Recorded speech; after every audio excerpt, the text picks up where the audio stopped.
Bonjour. Bonjour, bonjour. Peut-être baisser encore un petit peu, voilà. Comme ça. Non, comme ça c'est éteint ça. Hop, comme ça. Voilà, bonjour. Bonjour tout le monde, merci tout le monde, merci Jean Consub, tout ça. Gros programme aujourd'hui, on a que 2 heures parce qu'à 14 heures, évidemment, je travaille sur OLG avec Cotentin qui débarque. Donc en attendant, j'ai mis quoi comme titre? Rassemblement national, vélo, dessin de presse, assurance chômage et apologie du terrorisme. Beau programme. Aujourd'hui, on ne va pas parler d'Audrey Pulvar. On ne va pas parler... Alors, on va parler un peu de l'allocution de Macron quand même ce soir, parce que, figurez-vous qu'on a de la chance. On est mercredi, donc le Canard enchaîné vient de sortir. Donc, du coup, il y a peut-être des trucs dedans, il y a peut-être des indices. J'ai pas eu le temps de le lire encore. Et j'ai même réussi à oublier de racheter du café. Donc, j'ai bu qu'un café aujourd'hui. Et j'ai peur que ça ne suffise pas. Voilà, si vous pouvez me livrer du café en urge. Il y en a bien qui commandent des soupes miso, donc bon. La guerre de tri n'aura pas lieu. Que nous dit le Canard? Ça, c'est pas dans les articles que je vous propose, c'est ce que je vous propose de découvrir ensemble. Je n'accepterai jamais le tri entre les malades et les hôpitaux, a répété Emmanuel Macron à ses troupes mardi matin, hier, c'est tout frais. Mardi matin, à la veille d'un conseil de défense sanitaire une énième fois décisif, il entendait ainsi répondre aux tribunes au vitriol, dans le JDD et dans Le Monde par 41 directeurs. Il s'est fait taper fort dessus, Alors le OLG tapait un peu dessus, sur Macron, sur sa gestion de la crise sanitaire. Mais hier, je fais pas ça souvent, mais hier j'ai eu le plaisir d'écouter l'invité de la matinale de France Inter. C'était je ne sais plus quel professeur, épidémiologiste encore, je sais pas. Il y en a à l'appel des épidémiologistes en ce moment. Ça fait... Putain, allez, vas-y, le chat, vas-y. Et il tapait dur, je sais plus comment il s'appelait, mais il tapait dur aussi sur Macron en disant c'est pas possible, il a décidé de plus du tout écouter les scientifiques en fait. Il s'en bat les couilles. Et alors, rajouter à ça la séquence où tout le monde l'a trouvé génial, dans son entourage, tout le monde disait qu'il était formidable, qu'il était quasiment épidémiologiste, qu'il lisait tout, machin. Séquence assez... Il y a eu un retour de bâton, on va dire. Il y a eu un pari qui a été fait. Ils nous ont dit pendant des semaines que Paris gagnait. Puis là, non, devant les chiffres, c'est plus possible de dire Paris gagnait. Donc comment qu'est-ce qu'il va raconter ce soir? Bon pour en savoir plus, je vais remercier les gens qu'on sub. Puis ensuite, je continue le petit article du Canard enchaîné. Ça fait 10 minutes qu'on est en live, d'accord. Donc, il y a... alors ça, c'était hier, il y a 17h. Merci Bakwa Macno, il y a 17h. Merci Clioster tout à l'heure. Merci Yotsubd. Merci Maïnae qui dit « Me revoici avec un café ». Bah, t'as bien de la chance, j'ai pas de café, moi. C'est toujours un plaisir de te suivre, me dit MattF2F. Merci JB Fox. Merci la Maillotche CGT. Merci Sofa Rébellion qui dit « Ça suit son cours ». Merci Baclear. Losange Gros Chiffre 451. Émulsion, Maïnae qui a renvoyé des bits après. Le bonjour la gauche et merci pour le travail encore une fois, me dit Valioki. Merci Sirgodo qui dit bonjour la gauche. Merci Medimus, merci Super Pigman, 5ème stream en 3 mois. C'est dur la vie de droite où tu travailles, mais continue comme ça camarade. Comment ça 5ème stream en 3 mois? Merci pour l'épluchage de l'actualité. Poupougnameme, merci Kant94. J'ai fait plus de 5 streams en 3 mois quand même, qu'est-ce que c'est que ces histoires? Bon, revenons à Macron. Revenons à ce que Macron a dit à ses troupes. En fait, il était prêt à tolérer environ 300-400 morts par jour. Merci Jaco SGC. Il était prêt à tolérer 300-400 morts. La ligne rouge qui s'était fixée, tout seul, hein, parce que bon, il nous a pas trop demandé, c'était le tri des patients. Merci Bobo AZ. Qui dit bonjour Usul. Le tri des patients, ça veut dire qu'on va en arriver à un point où, mais même les patients non Covid, vous allez débarquer avec un infarctus à l'hôpital et on va dire écoutez 60 ans un infarctus, est-ce qu'il vaut mieux pas soigner ce patient de 39 ans qui a un Covid, voilà, je sais pas.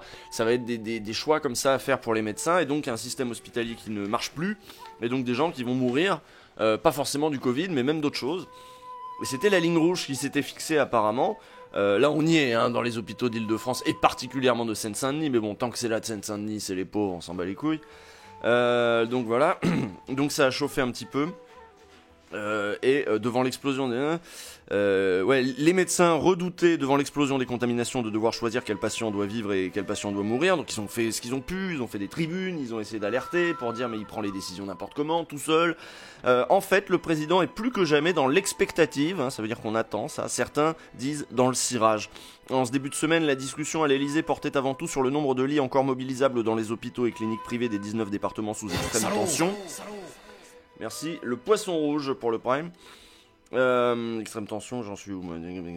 Mais le grand chef ne faisait guère mystère de ses intentions. Il envisage un nouveau freinage dont la rigueur serait proportionnelle à la gravité des chiffres des admissions dans les hostos le 30 et 31 mars, c'est-à-dire hier et aujourd'hui. Il nous parle donc ce soir.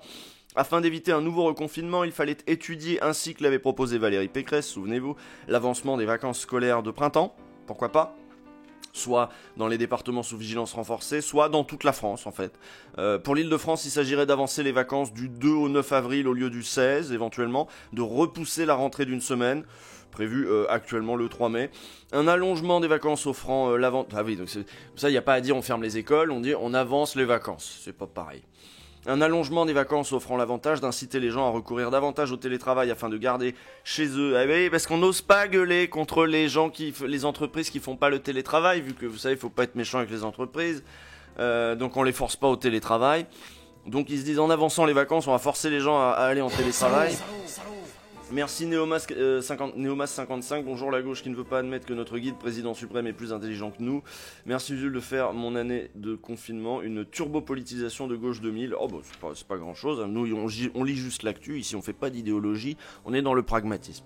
On avance dans l'incertitude, a concédé le chef de l'État. Quand on écoute les épidémiologistes, il faudrait tout confiner. Quand on écoute les psychiatres, il faudrait surtout ne pas confiner. Il faut donc viser la juste mesure, trouver ce qui est le plus proportionné, le plus acceptable pour la population, pour l'économie et pour le système hospitalier. Le rôle du politique, c'est de regarder les choses à 360 degrés, au risque d'attraper un tour de rein, nous dit le canard enchaîné, et de pas trouver de place à l'hosto. Voilà, alors évidemment, les psys ils comparent les situations, ils disent c'est mieux que les enfants aillent à l'école plutôt qu'ils soient en confinement. Mais est-ce que des enfants dans une école dans laquelle, comme par exemple le lycée que je vous ai montré lundi, dans laquelle il y a déjà une vingtaine d'enfants qui ont perdu leurs parents, dans laquelle tout le monde psychote de ramener le virus à la maison, c'est encore une école épanouissante comparée au confinement? Je ne sais pas, la question se pose. Bah, avec quoi on compare voilà. Salaud. Merci. Etrea, qu'est-ce qu'on va avoir d'autre comme info? La dose au point, 4 jours avant le Conseil européen du 25 mars, Macron a passé un coup de fil à Boris Johnson. Au menu, encore et toujours les vaccins et la rétention par la perfide Albion, donc c'est l'Angleterre, des doses d'AstraZeneca produites sur son sol. On produit des doses chez nous, mais qui sont envoyées en Angleterre. Il n'y a pas de miracle. Boris Johnson a dit, vous savez pourquoi on a les doses avant les autres? C'est la magie du capitalisme. Il y a eu des pressions économiques pour que des doses d'AstraZeneca produites sur le sol européen soient envoyées en Angleterre. Et nous, on est là, on a passé commande, vous savez, on a passé commande pour de quoi vacciner toute la population. C'est ça le problème des vaccins. Toute la population pourrait être vaccinée si les laboratoires produisaient miraculeusement des milliards de doses à la seconde. Ça ne se passe pas comme ça, il y a tout un tas de questions logistiques qui sont à résoudre. Donc ils produisent au rythme où ils peuvent produire. Le problème, c'est à qui ils l'envoient derrière. Est-ce que c'est au contrat le moins bien payé? Est-ce que c'est au contrat négocié par l'Union Européenne? Ou est-ce que c'est à d'autres contrats, des dessous de table? On sait pas, on saura plus tard comment ça se fait qu'ils priorisent parfois l'envoi aux Anglais alors que nous, Je sais pas ce que vous avez vu, greed is good, et Boris Johnson a dit c'est grâce au capitalisme qu'on a ça. Selon le récit que Macron en a fait à ses proches, l'entretien a été plutôt animé, donc Macron appelle Boris Johnson pour dire c'est pas possible, tu prends toutes les doses. L'Union Européenne a livré le Royaume-Uni, notamment en dose Pfizer, a commencé le chef de l'État. Mais on a vu 0 dose de vaccin AstraZeneca arriver du Royaume-Uni. Le contrat n'est donc pas respecté. Ah d'accord, au Royaume-Uni, ils font de la rétention là-bas d'AstraZeneca et nous, on envoie du Pfizer chez eux. C'est donc ça, j'avais mal compris. Merci à, je sais pas qui a sub, incroyable soutien, incroyable, train de la hype, c'est génial. Sky Lurior qui dit « Merci Jules d'accompagner ma pause du midi au bureau alors que la mairie de Paris a fermé la cantine. » Ça c'est une des pistes aussi pour les écoles parce que il y a avancé la date des vacances.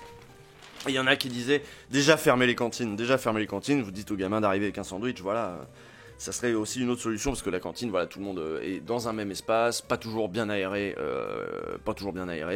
et avec sans le masque, voilà.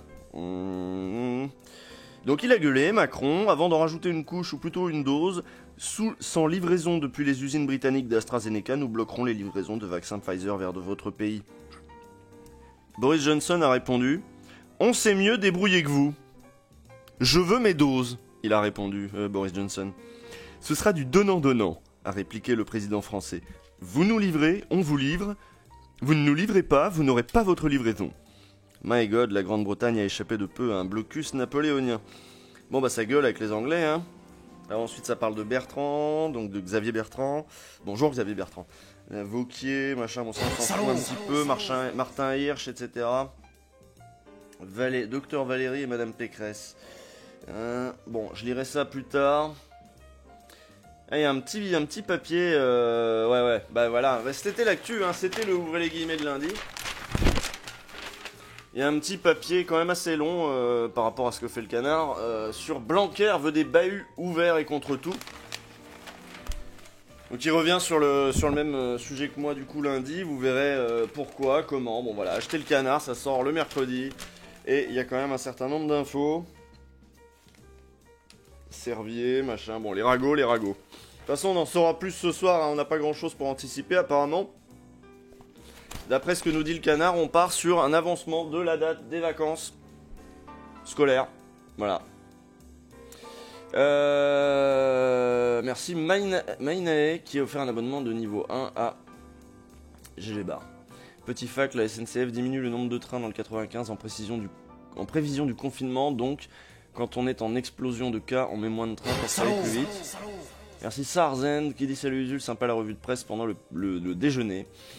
PS, la Final Cut de Disco Elysium est sortie hier avec 100% quoi des dialogues doublés en anglais. D'accord, très bien. Très bien. Donc, Edith, Usul, lis les commentaires. Non, je lis pas les commentaires. Faux sub.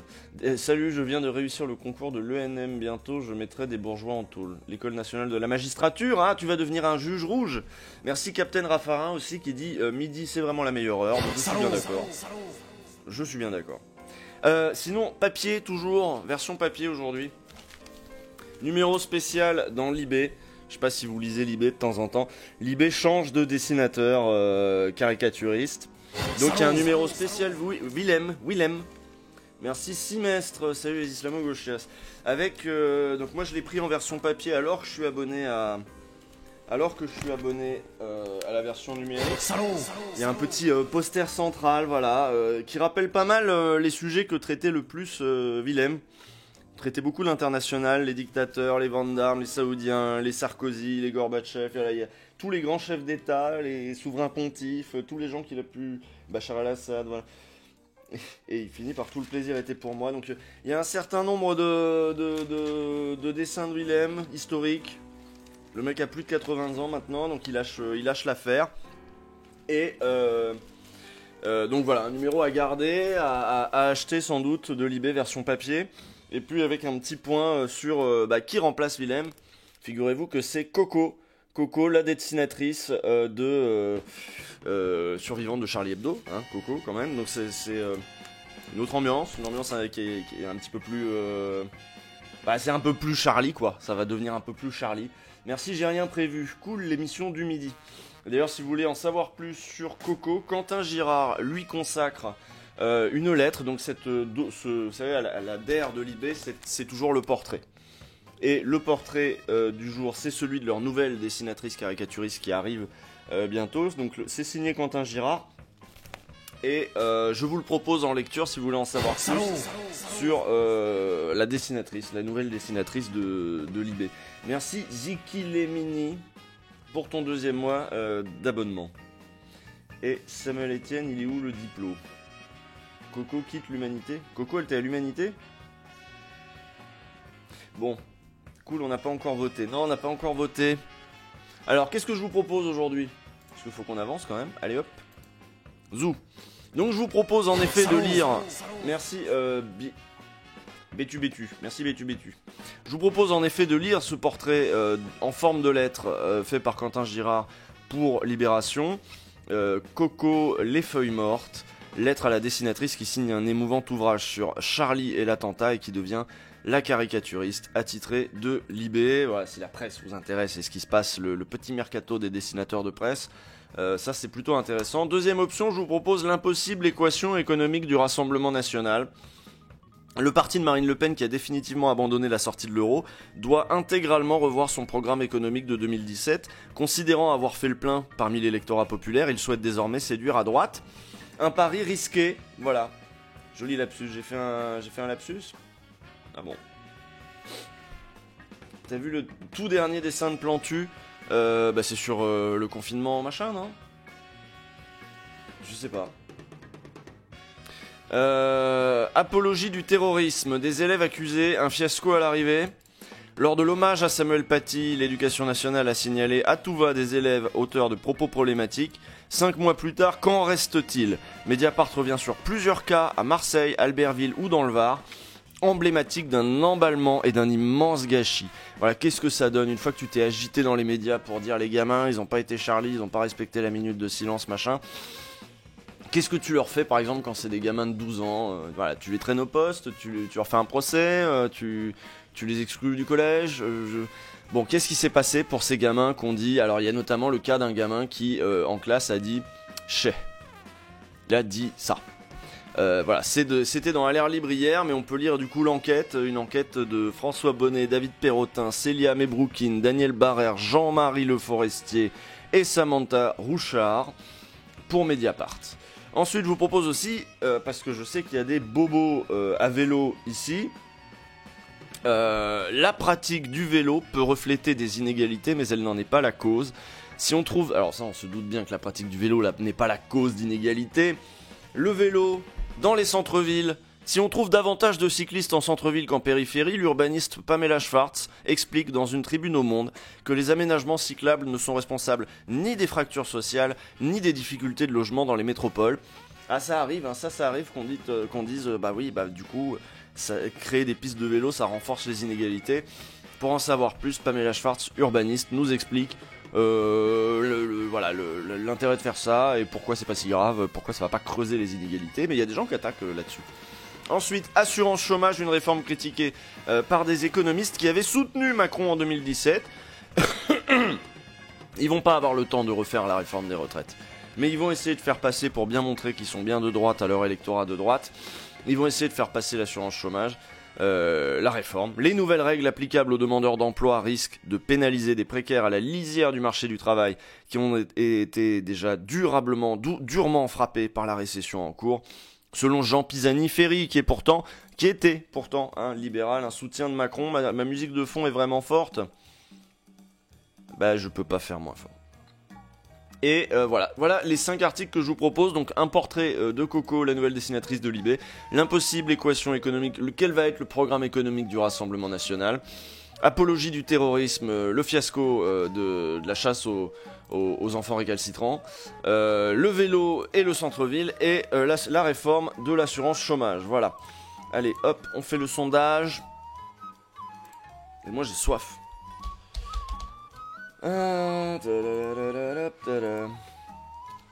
Bah mon vélo. Donc, on commence par quoi?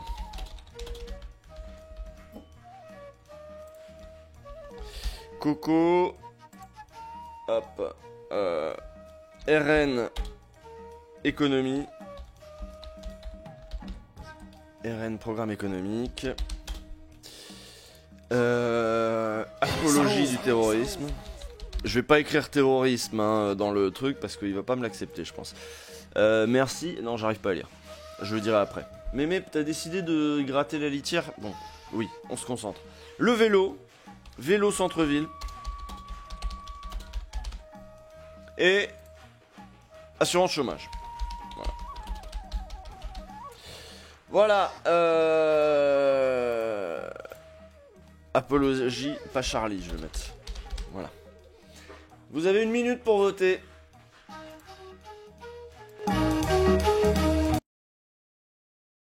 Oui, il y en a qui ont reconnu, c'était Take 5, mais c'était Take 5 par Minoru Muraoka.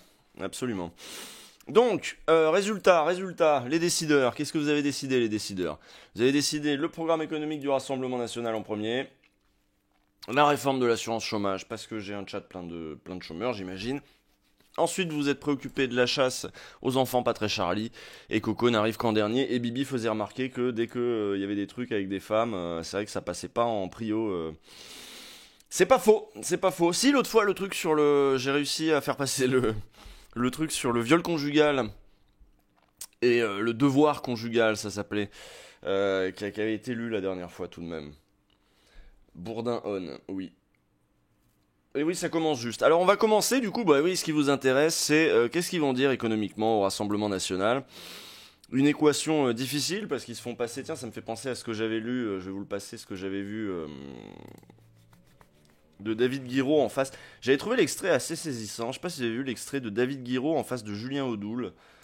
C'était sur Twitter, parce que David Guiraud, vous savez, c'est cet orateur de la France Insoumise qui fait le tour des plateaux, les pires plateaux du monde. Il va à CNews, il va à LCI, et là en l'occurrence il va à RT France, et il se retrouve face à Julien Audoul. Et alors moi, il y avait plusieurs trucs qui étaient intéressants, c'était la gueule de Julien Audoul, mais ils sont tellement insupportables, rien que physiquement. Hein. Le RN, regardez-moi ça. Vous savez le pire. Regardez-moi ça. Regardez la gueule, l'arrogance de ce gars-là. Regardez comment il regarde, en mode on a gagné, on les a tous niqués, parce qu'on est dans un moment où le RN est en train de dire que les mouvements antiracistes en fait sont les racistes. Et il faut que, merci Mimi Matou, et il faut que Audrey Pulvar se ressaisisse parce que là elle est raciste, et que nous le Front National, le Rassemblement National, pardon, maintenant, on pourfend le racisme, c'est nouveau, mais pourquoi pas, et donc, en ce moment ils sont d'une arrogance.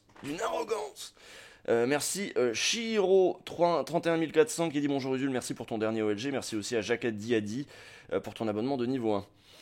Ils sont jumeaux. Non, ils sont pas jumeaux. Regardez-moi cette gueule de... N'ayez pas peur des faits. Arrêtez de dire que vous défendez les Français. Parce que vous savez ce qui est pire là-dedans. Vous savez le pire là-dedans. C'est pas votre fantasme là sur le fait que vous êtes antiraciste, ça personne n'y croit. C'est évident que le Rassemblement National est une organisation remplie de gens racistes. Le plus grave là-dedans, c'est que vous dites que vous faites ça. Oui, bah justement, les Français sur 3. Moi, j'aimerais en parler de ces Français sur 3. Vous en parlez pas beaucoup de ces Français. Parce que quand vous êtes mis en responsabilité, quand vous êtes dans des mairies, monsieur Audoul, je vous rappelle que ce que vous faites, c'est que vous en prenez, y compris aux Français blancs. Parce qu'au Pontet, votre maire, il a supprimé la gratuité de la cantine. À Villers-Cotterêts, vous avez augmenté les tarifs des cantines pour les plus pauvres. C'est qu'il y a des gens aujourd'hui qui prétendent utiliser ce débat en se disant antiraciste, en faisant comme s'ils défendaient les gens qui sont blancs, alors qu'en vérité, même les blancs et les classes prolétaires qui sont blanches de ce pays, vous n'êtes pas journaliste vous, donc j'ai pas de compte à vous rendre. À Mantes-la-Ville, vous mettez fin à la gratuité des activités périscolaires. Au Pontet, vous mettez fin au Téléthon. À Hénin-Beaumont, vous interdissez le marché de Noël au secours populaire. Et c'est ça votre stratégie, c'est qu'en vérité vous aimez pas les pauvres et que souvent les pauvres ils sont noirs ou arabes et que ça vous démange. Voilà, donc il va falloir convaincre aussi les pauvres que le programme va dans leur sens, alors que finalement la prio c'est que maintenant regardez cette gueule, cette arrogance de bah oui mais les Français ils votent pour nous, qu'est-ce que vous allez faire? Oui en effet on ment, oui en effet on dit n'importe quoi et on est raciste, mais les Français ils préfèrent ça. Hein? Vous allez faire quoi les insoumis là? Vous êtes trop nuls. C'est agaçant putain, agaçant, vraiment agaçant. Bon, comment ils vont faire pour faire style? Déjà, va falloir séduire les classes dominantes maintenant. C'est ça aussi l'enjeu au Rassemblement National. Je vous ai déjà dit que c'était un parti qui manquait de cadre, qui manquait d'énarques, qui manquait finalement, qui ne séduisait pas toujours le bon bourgeois. Alors des bourgeois, ils en séduisent pas mal, de la bourgeoisie économique notamment. Bolloré, je pense qu'il est passablement séduit. Mais dans la bourgeoisie... les décideurs, beaucoup de décideurs trouvent quand même que ce serait un risque d'avoir une Marine Le Pen, notamment, voilà, l'incompétence, machin, quel va être son programme économique, il y a des doutes. Donc il va falloir les rassurer. Merci pour ton travail et bravo pour ton dernier OLG, me dit Calandos Kaod. Merci à toi. Alors, que pense le parti de Marine Le Pen sur le plan économique? À un an de l'élection présidentielle, difficile de savoir ce que le Rassemblement National défend, tant le mouvement qui aime à se présenter comme le premier parti d'opposition, paraît godiller sur ces sujets où il n'a jamais été perçu comme crédible. Ok, mémé. Aujourd'hui, ils n'ont plus aucun programme. Vous pouvez le chercher, ils n'en ont pas. Grince Philippe Murer, l'ancien conseiller économique de Marine Le Pen pendant la dernière campagne présidentielle. Faut savoir que Marine Le Pen est une femme isolée, affaiblie. Elle est fâchée avec son père, elle est fâchée avec son ex-mari, elle est fâchée avec sa nièce. Elle est fâchée avec Philippot. Donc c'est une femme qui est relativement seule, qui est pas extrêmement entourée. Regardez, voilà, son ex-conseiller économique dit bah non, il y a même pas de programme. Mais alors, il a peut-être été évincé lui aussi, peut-être qu'il est parti avec Philippot d'ailleurs. Au parti, on indique qu'il est encore trop tôt pour poser la question. Rendez-vous en septembre, après les élections régionales, explique-t-on.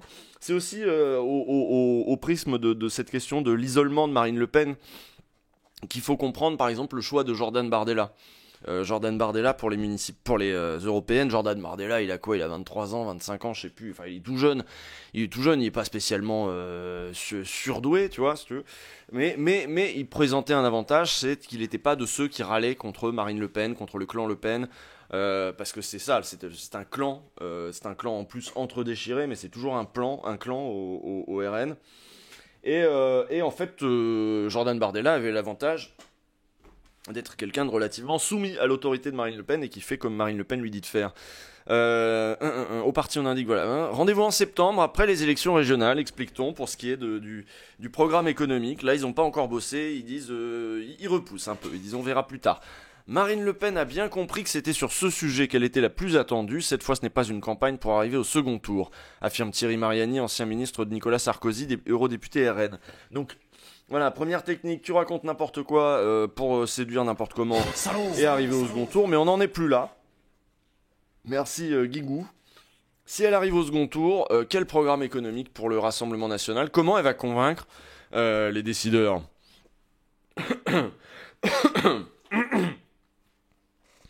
Officiellement, ce sont toujours les fameux Horaces. Les Horaces, c'est hauts fonctionnaires anonymes qui alimentent de notes la présidente du RN, qui planchent sur le prochain programme économique. Ce sont eux qui ont soufflé à Marine Le Pen la longue argumentation en faveur du remboursement de la dette, publiée dans L'Opinion, et qui a semblé marquer son ralliement à une certaine orthodoxie budgétaire. Oui, une dette doit être remboursée. Il y a là un aspect moral essentiel. À partir du moment où un État souverain fait appel à une source de financement extérieur, sa parole est d'airain, a-t-elle ainsi plaidé dans le journal qui se définit comme libéral et favorable à l'entreprise. Merci. Axlolol, salut Monsieur Usul, un plaisir de te suivre. De quoi on parle? On parle du programme économique de Marine Le Pen. Il fait Chirac, non? Ça, je faisais Marine Le Pen. Bon, c'est pas grave. On observe un virage idéologique net, mais qui laisse surtout beaucoup de questions ouvertes, analyse le chercheur au Cevipof, Gilles Ivaldi, qui a beaucoup travaillé sur la doctrine économique du parti d'extrême droite. J'ai oublié de vous dire que aujourd'hui, Mediapart est en accès libre. Pour les 13 ans. Ce sont les 13 ans de Mediapart. Je vous ai parlé de Libé, je vous ai parlé du Canard, et je fais même super mal mon boulot, parce que au moment même, là où on est en train de discuter, je crois qu'ils font un live, et je suis désolé, j'ai pas bougé le mien, parce que j'en ai pas fait hier. Donc ils font un live où ils répondent aux questions. Vous pouvez aussi m'abandonner et aller voir ce qui se passe chez Mediapart, ça peut être intéressant aussi. Donc voilà, interrogé sur France Inter, Marine Le Pen, pour qui l'économie n'a jamais été... Attends, oui, on observe un virage idéologique, oui d'accord, ok. Interrogé sur France Inter, Marine Le Pen, pour qui l'économie n'a jamais été une passion, a donné quelques pistes sur le chantier en cours au Rassemblement National. Pas question de prôner l'austérité pour rembourser la dette. Il n'y a en aucune manière, et il n'y aura pas, dans mon projet d'austérité budgétaire, a affirmé la présidente du RN, qui ajoute qu'elle souhaite faire des dépenses d'investissement d'avenir. On va investir dans la réindustrialisation de notre pays.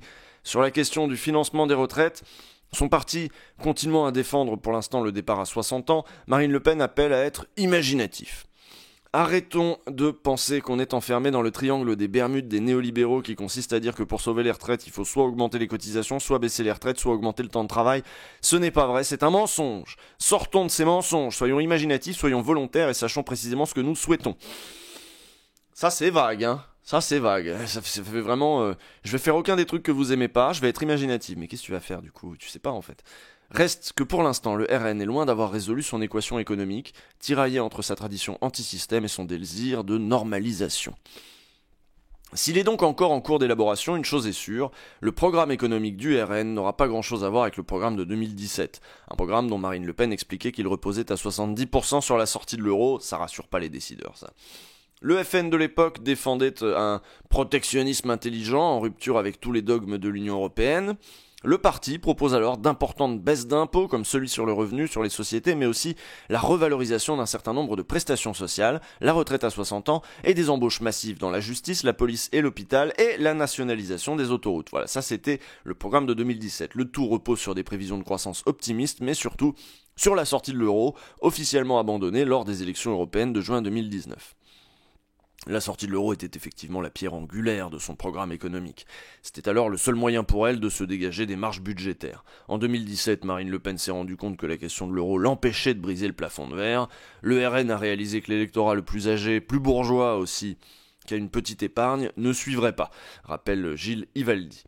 L'euroscepticisme virulent n'est sans doute plus aussi porteur pour un RN qui se sent aujourd'hui aux portes du pouvoir. Il n'y a qu'à voir d'ailleurs dans les autres pays de l'Union européenne.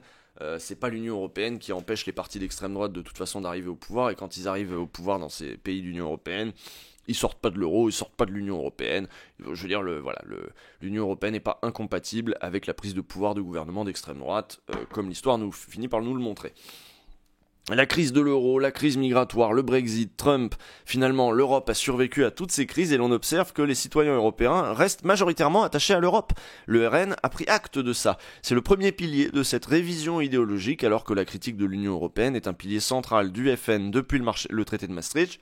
Le RN suit en cela un mouvement plus large de recentrage économique, emprunté récemment par d'autres formations d'extrême droite européennes. Je pense qu'ils vont faire comme Matteo Salvini, qui a fini, après avoir conspué pendant des années Mario Draghi, par le rejoindre, affirme l'ancien numéro 2 du FN Florian Philippot, en référence au récent ralliement du leader de la Ligue à l'ancien président de la Banque Centrale Européenne, aujourd'hui chef du gouvernement italien.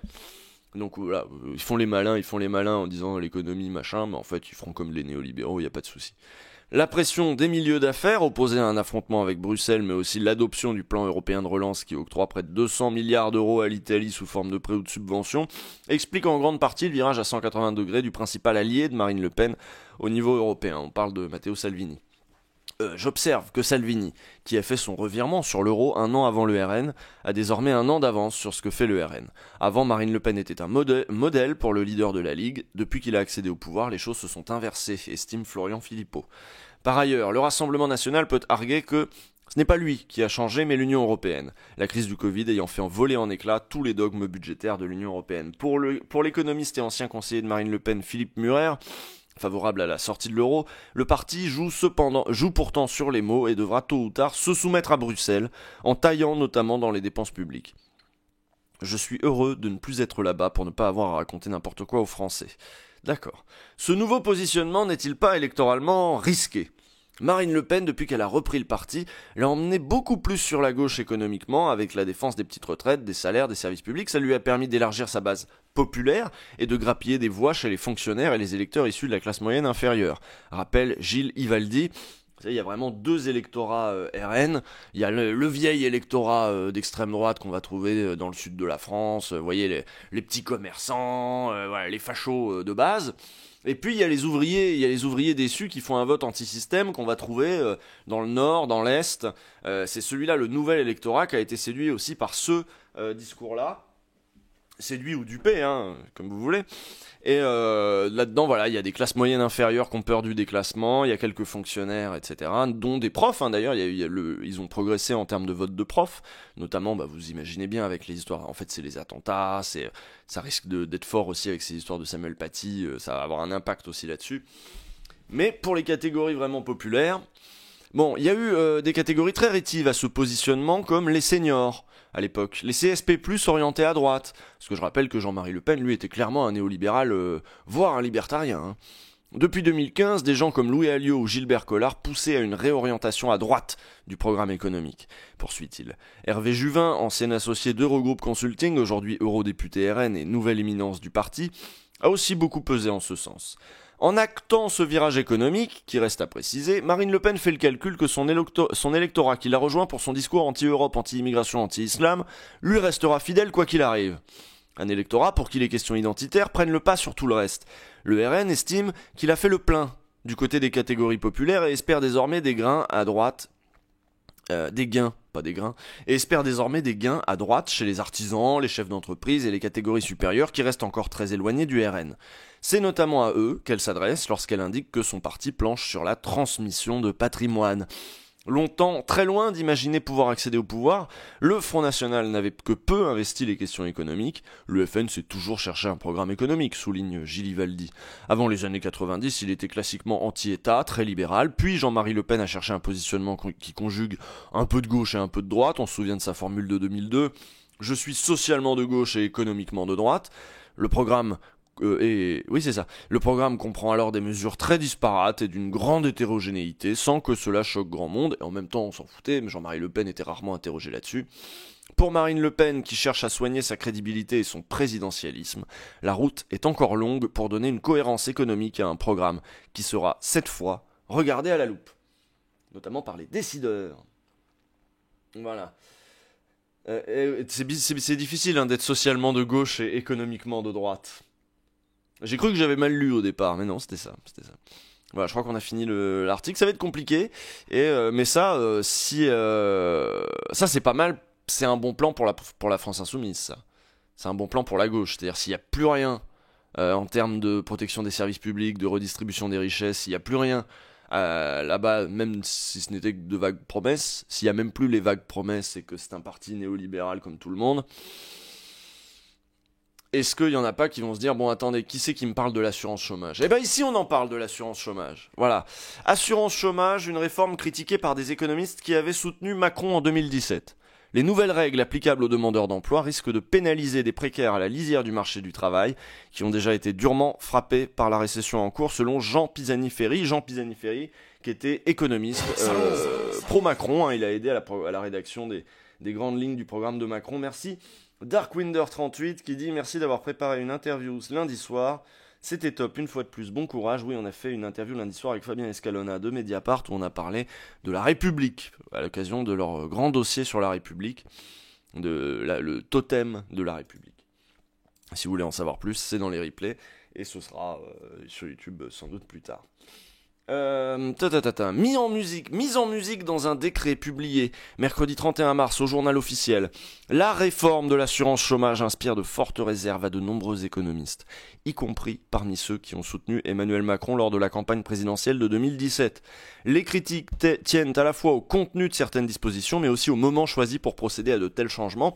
Et donc, comme je vous le disais, c'est très politique. C'est très très politique. C'est vraiment pour que Macron montre à son électorat de droite que... T'inquiète pas, j'en ai fait quand même des réformes. Alors il en a fait, mais on l'attendait sur l'assurance chômage et les retraites, à droite en tout cas. Le projet du gouvernement ambitionnait de traiter un problème réel mais localisé, l'abus des contrats courts. Rappelle Jean Pisani-Ferry, professeur à Sciences Po. L'appliquer aujourd'hui, c'est risquer de pénaliser des précaires à la lisière du marché du travail qui ont déjà été durement frappés par le choc Covid, met-il en garde.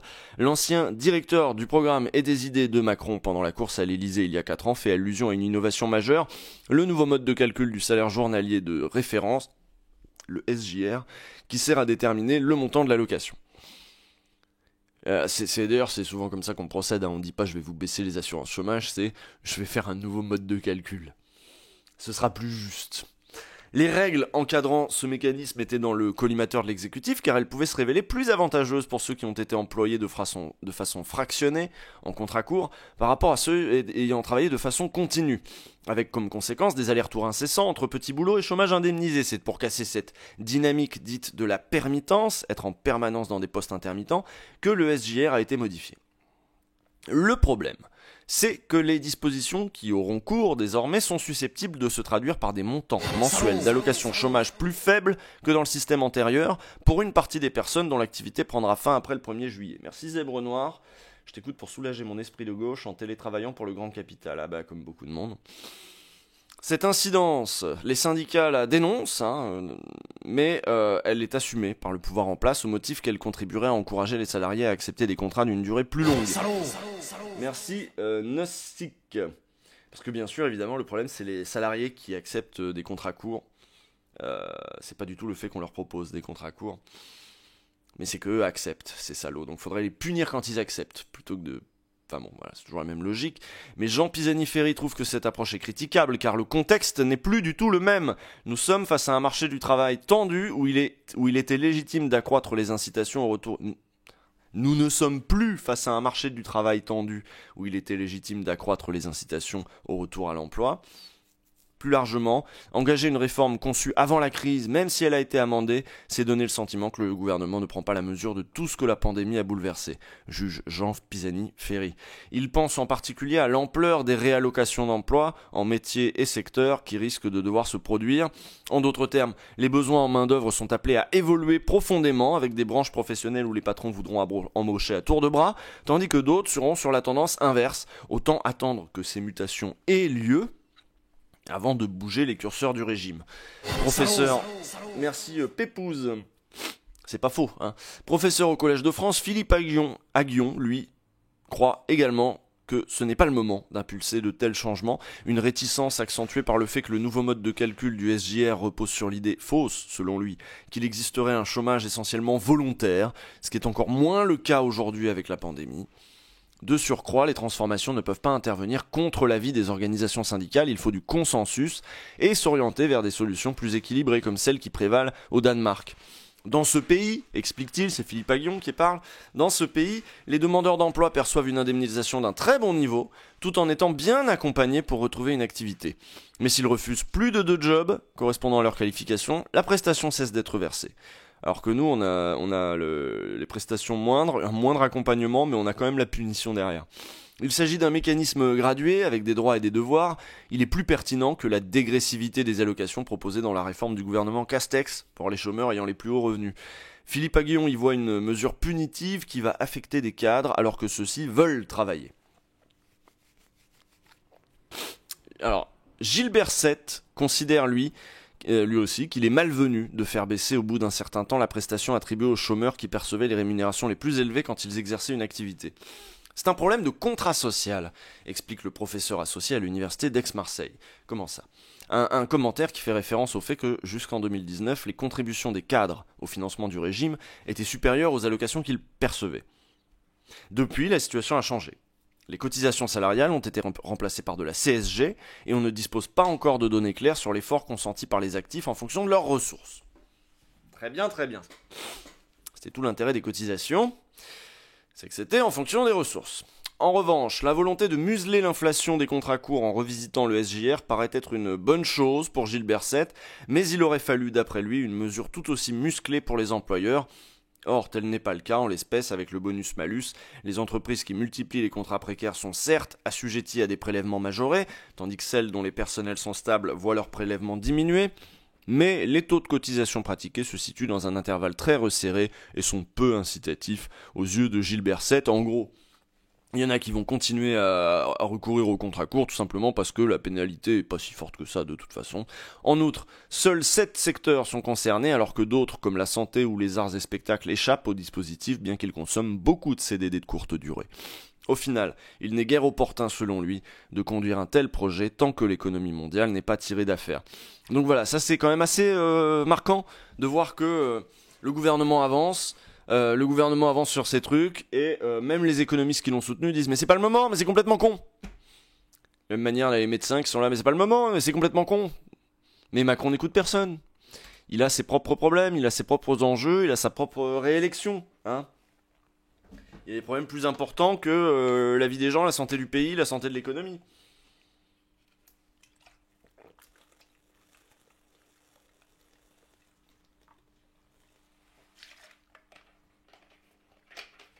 Ça raconte pas grand chose, je trouve que ça raconte quand même un peu quelque chose.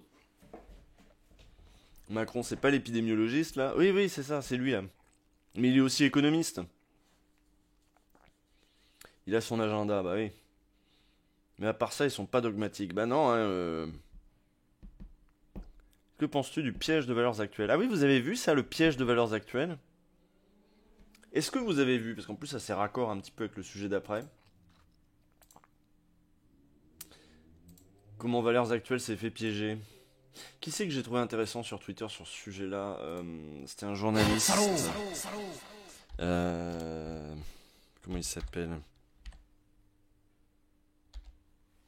Je vais pas le retrouver, ce journaliste qui avait fait un thread intéressant sur la question. Merci Flouf55. Se faire lâcher par Agion, fallait vraiment abuser. Oui, alors Malik Milka, oui, c'est ça. Oui, oui. Non, mais moi je cherchais un propos d'un journaliste qui racontait. Je vais jamais le retrouver de toute façon. Et si je vais dans ma TL. Bon, en gros, il y a un mec qui a contacté Valeurs Actuelles pour leur dire je suis professeur, je me fais menacer par les islamistes. Il a filé des preuves bidons, genre des photos prises à la zob, de mots écrits sur un bureau ou je sais pas quoi, qui vont servir de pièces à conviction pour Valeurs Actuelles. Et, euh, et Valeurs Actuelles a rien vérifié, ils ont même pas appelé le rectorat, appelé l'école, vérifié que le mec était bien instit, etc. Juste ils l'ont publié, ça y est, ils l'ont publié tel quel, ils en ont même fait une vidéo. Donc voilà, c'était sur le sérieux des enquêtes de Valeurs Actuelles. Évidemment, tu viens leur. Mais c'est tout à fait ça. Moi, il y a une meuf qu'on voit à gogo aussi en ce moment, c'est Rachel Kahn. Voilà, tu vois Rachel Kahn partout. Parce que à un moment, les médias ont besoin de ce genre d'histoire. Pour continuer à dérouler leurs obsessions, il leur faut des bons récits. Il n'y a pas meilleur récit, en l'occurrence, que. Merci, Shin Black Tiger. Il n'y a pas meilleur récit, en l'occurrence, que un prof qui avait un nom rebeu en plus. Alors, qu'est-ce que t'as trouvé, toi et qui se plaint des islamistes. Bon, alors voilà, c'était Malik Milka. Bon, je vais vous lire le thread quand même. Mais c'était pas ça dont je parlais. Bon les gars, vous voulez savoir comment j'ai piégé Valeurs Actuelles en me faisant passer pour un prof menacé, le tout avec du Shep Khaled et du Shep Asni, je sais pas qui c'est, avec un petit extrait de mon interview déroulé. À Strasbourg, le cri d'alerte d'un professeur, voilà, ça c'est l'article paru par Patrick Herzog, j'espère qu'il sera embauché nulle part celui-là. Voilà, il avait écrit, l'élève a écrit ce graffiti sur une table, a été renvoyé de cours puis sanctionné par 2 heures de colle. J'imagine que du coup, nous sommes les hommes de la poudre à canon et de la carabine. Ça doit être Cheb machin là, ça doit être des paroles de ses chansons en fait, je crois que ça doit être ça l'idée. Des chanteurs algériens, voilà, c'est ça. Merci Yanis pour cette précision. C'est exactement. Donc voilà, avec des paroles de chansons. Et eux ils sont là, c'est des islamistes. Avec toutes ces fake news sur les musulmans, je me suis dit qu'il fallait faire un truc pour montrer qu'en racontant n'importe quoi, on pouvait avoir une tribune. Typiquement Klaus Kinsler, là, le prof de Grenoble, c'est ça, le gars était tout content. Maintenant on lui a proposé d'être intervenant régulier sur CNews, y a pas de souci. Je me suis souvenu que j'avais un vieux compte, je change le prénom et la bio et c'est parti, je deviens prof en ZEP. Voilà, Morad M, prof qui ne donne jamais de leçons. Je ponds un tweet cliché au maximum et hop, Damien Rieu RT plus me follow, des comptes identitaires s'y mettent et en moins de 12 heures, Valeurs Actuelles me contacte. Donc il a écrit « Je suis professeur à Strasbourg, mes élèves qui refusent que l'on parle de laïcité et de la Shoah et je reçois des menaces de mort, toujours les mêmes profils qui me traitent de vendu. Intolérable, je ne me tairai plus sur la haine contre les juifs. Bonjour, j'ai vu votre tweet concernant vos difficultés. Je suis journaliste police-justice chez Valeurs Actuelles. Possible d'en parler au téléphone, bien à vous ?» Et alors lui il fait ça sur WhatsApp, ok, d'accord. Ceux qui me follow depuis un moment, vous savez comme j'aime Shep Khaled et Asni. Alors je lui sors que les élèves se revendiquant de Shab Ibaroud Wal Karabina, célèbre chanson de Khaled, et je lui envoie ça comme preuve. Arki Ontora, Shab El Baroud, machin, vendu, et des paroles. Je sors un max de fake bien grosse, pensant parfois qu'on allait me griller. Les élèves refusent le gel hydroalcoolique car il rend impur. Ah oui d'accord, il pousse quoi. On me traite de harki. Les garçons et les filles ne se mélangent pas. L'orgasme au téléphone, il était comme ça. Oh, dis-moi en plus. Extrait vidéo de mes fausses histoires. Vous n'entendrez que ma voix pour ne pas avoir de problème. Je prends une voix peureuse avec le haram sur le même ton que ah ouais mais c'est la décadence. J'allais mourir de rire. Et donc écoutons son canular. C'est ce que je disais, hein, on m'a accusé de mensonge, mais c'est vrai, il y a des élèves qui veulent pas mettre de gel hydroalcoolique, quoi. Je l'ai vu de mes propres yeux. Alors on essaie de discuter avec, leur disant que, bah voilà, c'est un gel hydroalcoolique, c'est pour se laver les mains, quoi. Exactement, ils disent non, c'est haram, et puis il y a toujours cette notion de poudre et de carabine, de... Là, il rigole un peu de poudre et de carabine. Et donc, évidemment, Valeurs Actuelles a publié direct cette petite vidéo en format court, machin. C'est basé sur que dalle. Voilà, MDR, ok, t'as gagné. Donc, voilà comment c'est facile de passer dans les médias si vous avez la bonne histoire à leur raconter. C'est Aram. Ah voilà, exactement. C'était lui que je cherchais. Merci Lionel Lospin. Imaginons qu'un prof me contacte pour me faire remonter des difficultés rencontrées en classe ou dans son établissement. Comment ça se passe ? Au lieu de publier tel quel, quelles sont les vérifications ? Qu'est-ce qui se passe dans une rédac normale en fait ? Se planter, ça peut arriver, un journaliste est un être humain, l'erreur est humaine, mais cet exemple de Valeurs Actuelles laisse songeur, car normalement un article suit un processus de publication. Merci, Calmante for the win, qui dit coucou la gauche. Vous aviez pas vu ça ? Ah ouais, non mais c'est très Twitter aussi peut-être, c'est très Twitter. Non mais c'est brillant, mais évidemment, tu leur sers la bonne histoire, ils sont là, génial, ils vérifient rien, ils publient quoi. Déjà, ce type de témoin ne s'adresse pas à un seul média, sauf source régulière ou coup de bol. Ma première question, avez-vous déjà parlé de votre histoire à un autre média ? 2 fois sur 3, c'est le cas. Merci, petit Juju. Ensuite, l'interview sur des faits aussi délicats, religion, mineurs scolarisés, dans le contexte actuel, demande beaucoup de prudence. On en parle à sa hiérarchie, rédac-chef adjoint, rédac-chef, etc., et parfois aux collègues plus expérimentés. Ensuite, les éléments rapportés par Valeurs ne sont à aucun moment vérifiés, c'est un gag. Je peux vous dire que 99,9% des journalistes contactent l'établissement, va sur place ou envoie un correspondant, appelle le rectorat, la préfecture, etc. Là, rien. La suite ici, le journaliste n'a même pas pris la peine d'appeler la préfecture du Bas-Rhin pour savoir pourquoi ce prof qui se sentait menacé n'aurait pas eu de protection, avec un parallèle nauséabond avec Samuel Paty. Oui, ils font le parallèle avant de demander... Ouais. Pareil, les phrases en arabe, à minima, un journaliste rigoureux va tenter d'en faire vérifier la traduction. Merci, Ekwa, qui dit let's go. Et bonjour, un bolchevique. Pareil, les phrases en arabe, à minima, un journaliste rigoureux va tenter d'en faire vérifier la traduction, ne serait-ce que pour éviter de rapporter simplement les propos d'un prof. C'est hallucinant, rien ne va. Ce qui est dramatique, comme le rappellent des confrères et consoeurs ce soir, c'est qu'il y a potentiellement des profs qui peuvent faire l'objet de menaces. Ce type d'article ne peut que jeter le discrédit sur notre profession. Bon bah la vidéo de Valeurs sur cette histoire vient d'être retirée de Dailymotion, ouais. Elle a été archivée, hein, on l'a là, du coup vous l'avez vu, c'était Paris Parose hein, qui l'a quand même publié pour montrer, regardez ce qu'ils ont publié à partir de rien. Valeurs Actuelles présente des excuses à ces lecteurs qui n'en sont pas. Donc ces lecteurs sont des lecteurs, hein, c'est les excuses qui n'en sont pas. C'est un cas d'école pour le nouveau conseil de déontologie journalistique. Alors, plutôt que de lutter contre l'islamisme, certains préfèrent tenter de piéger des médias. À ceux qui ricanent, se rendent-ils compte de la correspondance avec de nombreux cas existants ? C'était crédible, nous on a trouvé ça crédible. À nos lecteurs, nos excuses pour ce faux témoignage relayé. C'était peut-être pas vrai, mais ça aurait pu être vrai, hein ? Donc, bon, c'est quoi ça de faire des canulars comme ça, l'heure est grave ? C'est ça leur réponse. Mais, voilà, bon. Mais on va aller, le tweet de Frédéric Bianchi. C'est qui Frédéric Bianchi ? J'adore l'idée de piéger VA. J'ai un peu peur que l'auditorat pur de VA va quand même y croire, et c'est un coup, est-ce que ça donne une grosse fake qui va tourner quand même ? Non mais continuez, hein, si vous avez des idées pour piéger Valeurs Actuelles, piégez Valeurs Actuelles, hein. Faut que ça tombe cette merde. Bah c'est quoi, bah c'est vrai que niveau sens des priorités, bof quoi. Non, moi je trouve que c'était très éclairant sur leur méthode de travail, c'est-à-dire qu'il y en a pas. Si c'est grave, c'est très vrai. Oui c'est ça, si c'est grave, c'est très vrai. Ah, selon une nouvelle étude, l'école jouerait un rôle mineur dans la transmission du Covid. Bon, c'était pas ça qu'on voulait dire. Nous, on voulait parler d'apologie du terrorisme, des élèves accusés, un fiasco à l'arrivée. Qu'est-ce qui est arrivé à ces gamins qui n'ont pas respecté la minute de silence pour Samuel Paty ? Qu'est-ce qu'on leur fait quand c'est des gamins de 11 ans ?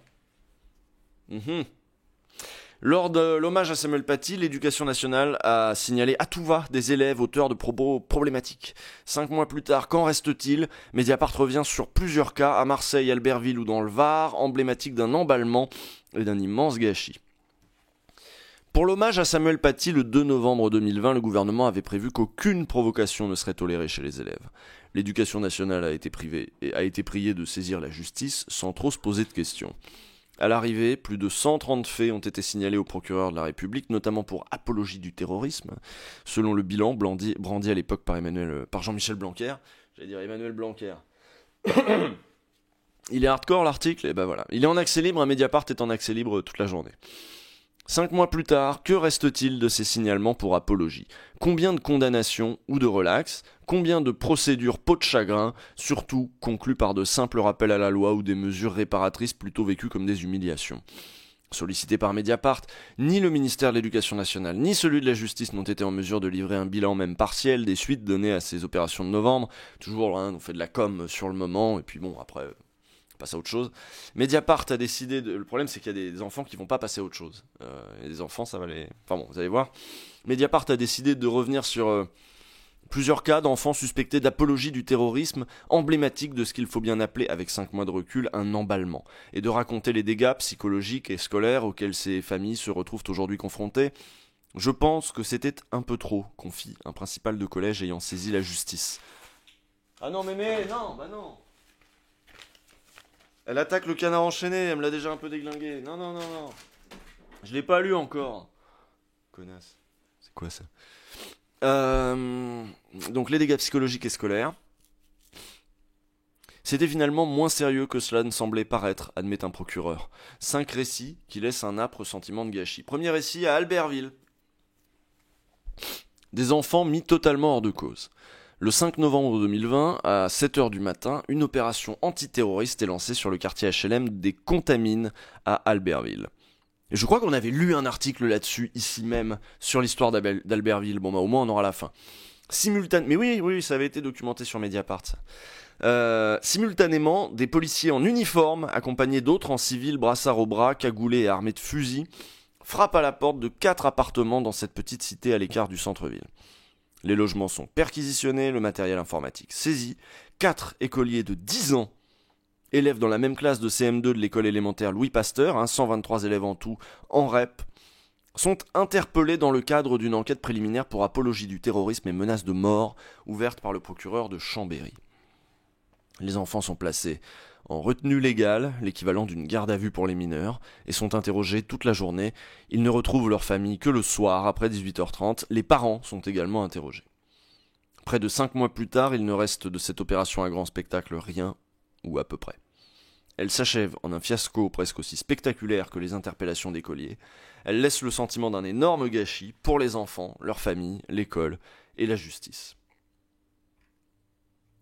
Petite illustration de Fanny Monnier. Le parquet de Chambéry soutient bien sûr l'inverse. Dans le contexte de l'époque, il fallait lever tout doute quant à la possibilité d'un passage à l'acte. C'est jamais que des enfants de 10 ans, ça passe à l'acte. Assure Pierre-Yves Michaud, procureur de la République à Chambéry, joint par Mediapart. Ce lundi matin, en tout cas, le directeur de l'école, qui tient également une classe de CM2, parle avec ses élèves dans la foulée de l'hommage à Samuel Paty. Il les connaît bien, puisqu'il les suit de niveau en niveau depuis 3 ans. Et le soir même, il signale à son directeur académique des propos inquiétants de 4 de ses élèves. Une fillette et 3 garçons. Le lendemain, il retrouve un mot dans la boîte aux lettres de l'école avec une seule inscription « T'es mort ». L'éducation nationale porte plainte, la machine d'État est lancée. Interrogé ce mois de... Donc on ne sait pas qui a écrit le mot, enfin peut-être qu'on le sait depuis. Interrogé ce mois de mars pour savoir si rétrospectivement l'opération antiterroriste du 5 novembre n'était pas grandement disproportionnée, le procureur de Chambéry assume. Certainement pas. C'est vrai que c'était spectaculaire, mais c'était la seule stratégie judiciaire possible. Au-delà des enfants, ce qui intéressait l'enquête était le milieu familial, donc il nous fallait un effet de surprise pour pouvoir perquisitionner les appartements, explique Pierre-Yves Michaud. Le résultat est aujourd'hui acté, aucune des 4 familles musulmanes pratiquantes ne présente les moindres signes de radicalisation. Quant aux autres écoliers, Éric Lavis, directeur académique, avait assuré au Dauphiné le 5 novembre que leurs propos justifiaient l'horrible assassinat de Samuel Paty et pouvaient sous-entendre que leur enseignant, s'il avait le même type de comportement, pourrait être tué de la même manière. Interrogés par Mediapart en novembre, 3 de ces 4 enfants de 10 ans niaient avoir approuvé l'assassinat de l'enseignant et plus encore d'avoir menacé leur maître. Salaud. Merci Xatigrou qui dit bonjour, merci pour ton 12e mois, ça fait 1 an, merci à toi. Depuis, 2 enfants ont été mis totalement hors de cause. Quant aux 2 autres, le parquet a demandé des mesures de réparation et en a informé les familles le 3 mars, non pas au tribunal mais à la simple maison de la justice d'Albertville. La mesure de réparation est une mesure éducative prononcée à l'égard d'un mineur auteur d'une infraction pénale. Elle peut être ordonnée directement par le procureur de la République sans passer nécessairement par le juge des enfants.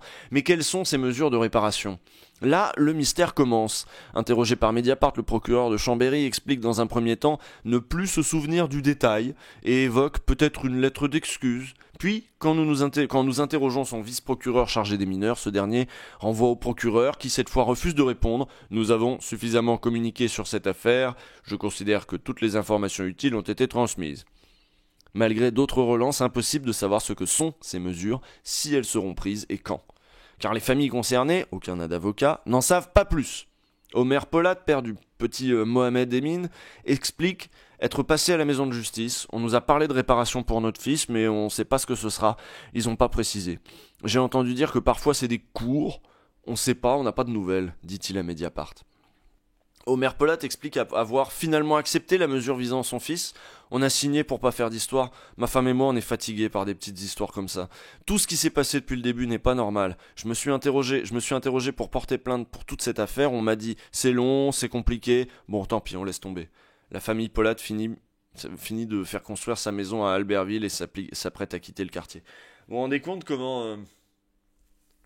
C'est ça, hein, quand t'as pas de thunes, machin, les mesures judiciaires, on lui dit c'est long, c'est compliqué, c'est des papiers, c'est des machins. Quand t'as de la thune, en fait, tu délègues.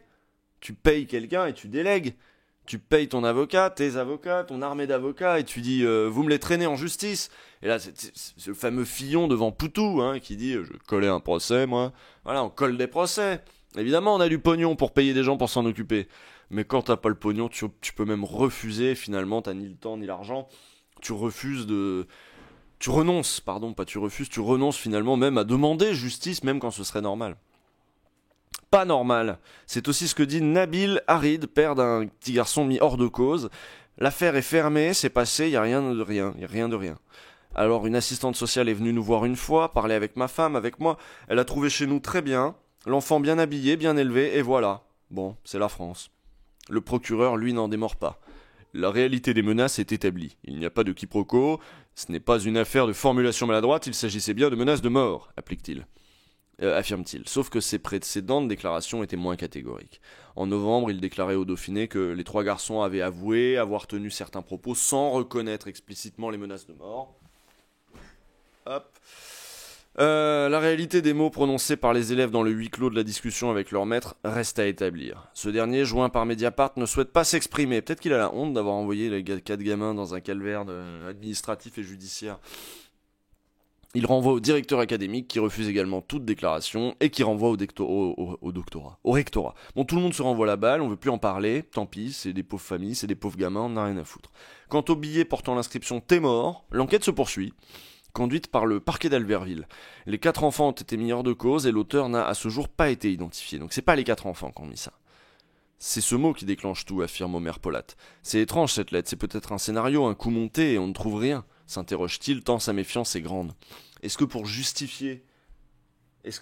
Pardon pour le chat, Tim Mémé. Est-ce que pour justifier du signalement au parquet de je sais pas quoi, des gens seraient pas allés jusqu'à... faire une fausse menace de mort pour dire regardez c'est grave, vu qu'apparemment c'est un personnage qu'il convient de c'est tellement le bon rôle en ce moment de dire je suis persécuté par des islamistes, bon quand bien même ils ont 10 ans, c'est vraiment le meilleur truc pour passer à la télé. Je suis sûr c'est valeurs actuelles le mot. C'est ça. Bon c'est le meilleur truc pour passer à la télé, tu vois, j'entendais un Affaires sensibles, vous connaissez Affaires sensibles, Fabrice Druel sur Milan. Salaud. Voilà. Merci Laurent Dupin. On va pas revenir sur l'affaire Milam. Enfin, vous voyez que bon, quand tu dis je suis menacé par les islamistes, tu as un soutien relativement massif et une exposition relativement zinzin. Donc, bon, il y a peut-être des gens qui s'attendent aussi de ce personnage-là, du persécuté. Car c'est bien la confiance qui a été brisée par cette opération de police. 10 jours ou 2 semaines après leur interpellation, les 4 enfants sont retournés à l'école et ont retrouvé leur directeur et leur enseignant. Mon fils n'est pas trop en confiance avec le maître après ce qui s'est passé, mais il est content de retourner à l'école, dit Nabil Harid. Ça a repris doucement avec le maître, ma fille a toujours un peu peur, explique Zulbiye Ilderim, dont la petite fille Emira avait très vite été mise hors de cause. C'est dingue, en plus les gamins mis hors de cause et tout. Il a juste poucave tout ce qu'il y avait de musulmans dans sa classe, le maître, tu m'étonnes qu'ils répondent pas. Les parents des 4 enfants ont demandé une rencontre avec l'enseignant et une psychologue dès novembre. Zulbiye Ilidrim a dit avoir vu également le directeur en l'accompagnant pour une sortie d'élèves à la médiathèque. Le maître n'a pas aimé comment ça s'est passé, raconte-t-elle. Il a dit qu'il avait eu très peur après la lettre, qu'il était obligé de signaler et qu'après il n'y pouvait plus rien. On l'aime bien ce maître, il est tout jeune, 26 ans. Moi, je lui ai dit qu'on était très déçus parce qu'il aurait pu nous prévenir. Il nous connaissait bien, il connaissait bien les familles. Et lui aussi a dit qu'il était très déçu par tout ça. Ils se sont servis du maître, en fait, je crois. Une semaine après cette première rencontre avec les familles, le 20 novembre, le directeur académique anime une rencontre dans l'école avec enseignants et parents d'élèves. Merci, Sergei Drakovitch. Complotiste, Usul. Bah en fait, en vrai, c'est pas ouf de balancer ce genre de théorie quand on n'en sait pas plus. Bah c'est ce que dit le père, hein. Puis surtout qu'on n'a pas trouvé et qu'apparemment c'est pas les enfants. Tu penses bien qu'ils ont bien essayé de lui faire un truc de grapho machin. Non, mais dans ce climat, c'est pas absurde non plus. Hein. Dans ce climat, c'est pas du tout absurde. Le lien de confiance instauré depuis de nombreuses années avec les familles n'ont pas été rompus. Non, attends, oui. Une semaine après cette première rencontre avec les familles, le 20 novembre, le directeur académique anime une rencontre dans l'école avec enseignants et parents d'élèves. Il explique l'obligation du signalement, la démarche du parquet de Chambéry et tente de recoller les morceaux. Les liens de confiance instaurés depuis de nombreuses années avec les familles n'ont pas été rompus, affirme aujourd'hui le rectorat, vision bien optimiste de la situation. Dans cette affaire, personne ne s'est excusé. Ils auraient pu tout de même, note Omer Polat, qui a le sentiment, comme d'autres parents, d'être tombés dans un piège. Le SNUIPP 73, syndicat d'enseignants du primaire joint par Mediapart, dit ne pas être compétent pour se prononcer sur ce qui s'est effectivement passé à Albertville en novembre. Mais l'une de ses responsables en Savoie, Sarah Hamoudi-Wilkowski, ajoute « À titre syndical, nous pouvons souligner que cette situation est un bien triste exemple de ce que produit la politique du gouvernement qui, au prétexte de lutte antiterroriste, attise toujours plus les haines. Face à des mots d'enfants, ce sont bien l'institution éducation nationale et les forces de police qui ont dérapé, utilisant les moyens et des procédures proches de celles réservées aux adultes. » Là, c'est un petit peu ça, voilà, quand t'as un gamin de 10 ans qui dit une connerie, mais ça peut arriver. Je sais pas si moi, je me souviens, alors moi, à l'école de campagne de quand j'étais petit, machin, à un moment, ils ont commencé à retrouver des croix gammées dessinées sur les feuilles, ils savaient pas qui c'était, et puis voilà, c'est les gamins, tu joues avec ce qui est interdit. Le gamin, il voit qu'on n'a pas le droit de faire ça, il va le refaire. À 10 ans, t'appelles pas la police. À hier, Sandrine, elle non plus. Alors attends, c'est un autre cas. Dans le Var, Léna a défendu son copain musulman. À hier, donc c'est le bled de Nicolas Dupont-Aignan, ça. À hier, Sandrine, elle non plus, n'est toujours pas remise de l'emballement dont a été victime sa fille, Léna, 14 ans, en classe de 3e. Le système est véritablement devenu fou, dénonce-t-elle, en revenant sur la semaine traumatisante qui a suivi l'hommage à Samuel Paty. Dans ce collège, dont elle souhaite taire le nom, après la minute de silence, les élèves sont invités à participer à un débat organisé par la professeure de sciences de la vie et de la terre. La classe livre ses impressions sur l'assassinat du professeur d'histoire. L'un des élèves affirme « Les chrétiens ne tuent pas, contrairement aux musulmans ». Mohamed, 15 ans, lance un Allah Akbar. L'enseignante ne l'entend pas sur le moment, mais quelques élèves viennent lui rapporter. C'est la France, c'est la poucave. Léna veut alors défendre son copain musulman et affirme selon sa mère que Samuel Paty l'a un peu cherché. D'autres disent avoir entendu, il l'a bien mérité, ce qui n'est pas pareil. Léna s'excuse immédiatement, mais c'était trop tard, la machine s'est mise en marche. Putain. Témoigne. Parce qu'évidemment, tu peux pas dire, même si c'est pas, il l'a bien mérité, tu peux pas dire non plus l'a un peu cherché, c'est pas ça qu'il faut dire à ce moment-là, enfin, c'est évidemment pas ni le lieu, ni le moment, ni les trucs à dire. Et elle a quel âge ? Elle a 15 ans, elle ? 14 ans. L'enseignante alerte la directrice du collège qui prévient sa hiérarchie, l'équipe décide de signaler les faits à la justice et dépose plainte contre les 2 élèves. Sandrine est convoquée le lendemain. Ils m'ont répondu que c'était plus l'heure de discuter et qu'une sanction s'imposait, rapporte la mère. La directrice m'annonce que ma fille va être expulsée. Que c'est terrible, qu'elle est convertie à l'islam et qu'elle a fait l'apologie du terrorisme, c'était délirant. En réalité, Léna, qui est certes un peu typée, n'est pas musulmane, mais athée et franco-brésilienne. De l'aveu même de l'équipe enseignante, cette jeune fille diagnostiquée haut potentiel ne posait jusque-là aucun problème. J'ai tenté de discuter, de rappeler que puisqu'il s'agissait d'un débat, il aurait mieux fallu lui expliquer la gravité de ses propos plutôt que de la punir, mais personne ne voulait rien entendre, déplore Sandrine. Mercredi 4 novembre, 7h45, 3 policiers armés débarquent au domicile de Sandrine et réveillent Léna. Ils perquisitionnent les lieux, saisissent son téléphone portable et son passeport. Ils ont cherché partout et ont pu constater qu'il n'y avait ni Bible, ni Coran, ni aucun signe religieux, précise sa mère. Les policiers emmènent ensuite la jeune fille de 14 ans pour 8 heures de garde à vue. J'appelle ça surréagir. Arrivée au commissariat, elle est mise à nu pour subir une fouille corporelle appuyée. Elle a même été palpée à l'anus, dénonce Gilles Desnaux, membre de la section Toulon de la Ligue des droits de l'homme, et qui accompagne Sandrine dans ses démarches. 14 ans. C'est-à-dire, elle a été violée, en fait. Ma fille m'a dit avoir beaucoup pleuré dans sa cellule. Violée et placée en cellule, mais vous vous rendez compte de l'horreur? Mais quelle horreur. Ma fille m'a dit avoir beaucoup pleuré dans sa cellule. Moi, j'attendais sur le parking du commissariat car on m'a interdit de l'accompagner, poursuit sa mère. Lors de son audition, Léna reconnaît les faits et est convoquée à un stage de citoyenneté. Son avocat, maître Jean-Baptiste Politano, conteste la qualification d'apologie du terrorisme. Léna a juste voulu s'opposer au courant majoritaire pris par la classe lors de ce débat, par esprit de contradiction. On est très loin du texte qui vise à condamner les personnes qui commandent favorablement des actes terroristes. Ce n'est absolument pas caractérisé, estime le Conseil. Mohamed, 15 ans, qui aurait dit Allah Akbar et qui se serait montré insolent une fois convoqué par la directrice, a également subi une garde à vue. Elle était d'ailleurs plus musclée puisqu'il a été menotté. Cet enfant a un problème de croissance. Lors de sa garde à vue, j'ai surtout constaté qu'il s'agissait là aussi d'une provocation pour amuser la galerie, explique maître Politano. Qu'est-ce que ça veut dire un problème de croissance? C'est dégueulasse, non mais c'est dégueulasse. Sollicité par Mediapart, comment vous voulez que...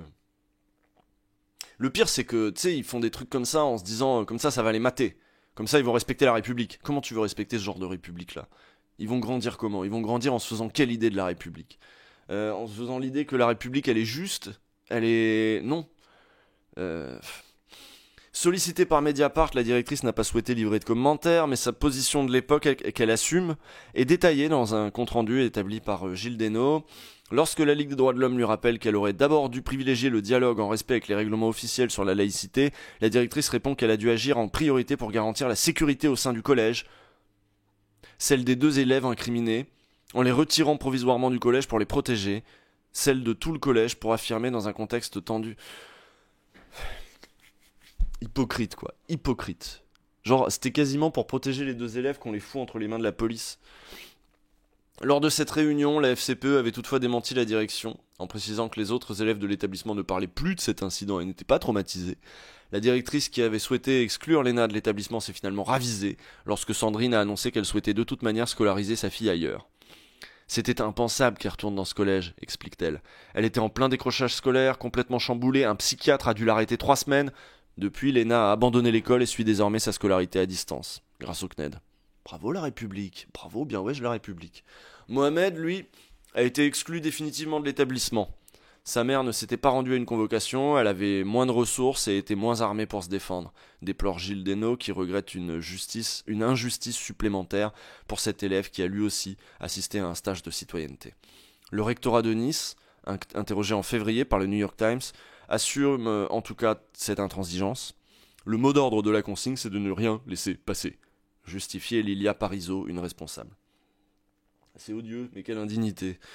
Après plusieurs mois de recul, le parquet de Toulon, lui, admet à demi-mot un emballement. J'avais fait placer en garde à vue les mineurs qui ont reconnu les faits sans toutefois bien comprendre la gravité de ces derniers, a précisé le procureur à Mediapart. Après la lecture de l'ensemble des auditions, il en ressort des propos quelque peu plus nuancés, avec un dialogue autour de l'hommage et plus largement des causes de la mort du professeur. Les professeurs ont indiqué dans leur déposition que les 2 élèves avaient finalement déclaré mieux comprendre les raisons de l'hommage après coup, et de conclure, bref, c'était finalement moins sérieux que ça ne semblait paraître, et ça a juste bousillé 2 gamins et leur scolarité. Mais j'imagine que c'est des dommages collatéraux acceptables dans le cadre de la chasse au terrorisme, et du respect de la République, évidemment. Un petit trigger warning, violence sexuelle pour les personnes sensibles. Bah en fait, moi-même je l'ai pas vu venir, en fait, pour le coup, là, tu sais. Maître Ramzi Aïdoudi ne décolère pas. Son client de 11 ans, Yanis, comparaissait le 27 janvier dernier accompagné de ses parents devant le délégué du procureur de Marseille pour apologie publique d'un acte de terrorisme. Donc on est Yanis, 11 ans, Marseille, je crois que c'est lui qui a juste dit « chè ». Scolarisé dans un collège privé catholique du centre civil, du centre-ville, j'imagine qu'il y a une petite faute de frappe, du centre-ville, et cet élève de 6e n'a pas respecté la minute de silence. En parlant trop vite et parce que je pensais aux caricatures qui m'ont blessé, j'ai dit que c'était bien fait pour lui, confiait le jeune garçon à Mediapart, alors qu'il ne me méritait pas. Dans la classe, cette phrase a été prononcée à voix basse, mais 3 de ses camarades la répètent au prof de... Arrêtez de poucave, s'il vous plaît. Arrêtez de poucave, les enfants.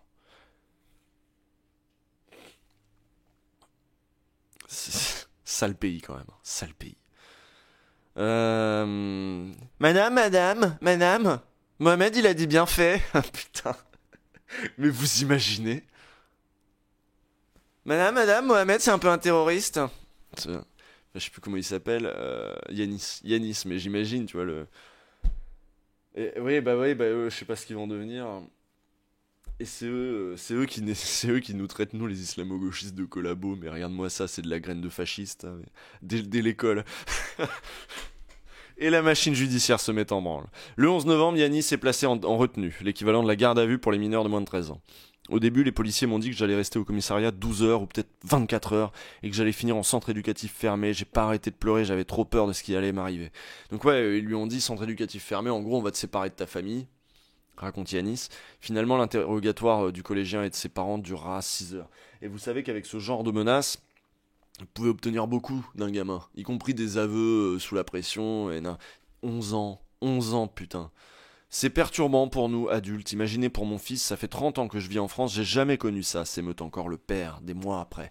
Cet agent de sécurité d'origine algérienne installé à Marseille depuis le début des années 90 parle d'un interrogatoire orienté. On a demandé à ma femme si elle partait en vacances à la Mecque, si elle possédait une carte bleue, si j'étais pas trop sévère avec elle, si elle avait des copines, etc. Et me concernant, ils m'ont interrogé sur mes pratiques religieuses. Il explique pratiquer un islam modéré. Je fais la prière 5 fois par jour, fume des cigarettes, et je suis pas allé à la mosquée depuis bien longtemps. Pour certains, je ne suis pas ce qu'on pourrait appeler un musulman parfait. Cette famille a eu droit à ce qu'on appelle un interrogatoire salaf, pour suspicion de salafisme. Tu me fais un salaf sur lui là, hein? Précise maître Aïdoudi. Pardon. Dans la foulée de l'interrogatoire, la police effectue une perquisition au domicile des parents, dans le centre-ville de Marseille. Je leur ai ouvert toutes les portes, mais ils ont à peine regardé, se souvient le père. Du côté de l'établissement scolaire, on ne pensait pas que cette histoire irait aussi loin. On avait des consignes que l'on a respectées, sinon je ne serais jamais allé jusque-là, justifie le principal du collège, qui explique que la famille de Yanis n'a jamais posé de problème. Concernant cet enfant, je pense que c'était un peu trop... mais c'est comme ça, c'est la règle. Une de ses sœurs est aussi scolarisée en terminale au lycée, et l'aînée a eu son bac, et vient d'intégrer médecine. Ouais, c'est pas spécialement une famille qui pose problème. C'est même une famille que l'on soutient financièrement, poursuit le principal.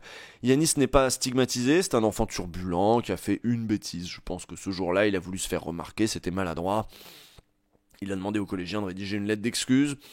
Avec l'aide de sa grande sœur Yanis, s'est exécuté, il en fait la lecture.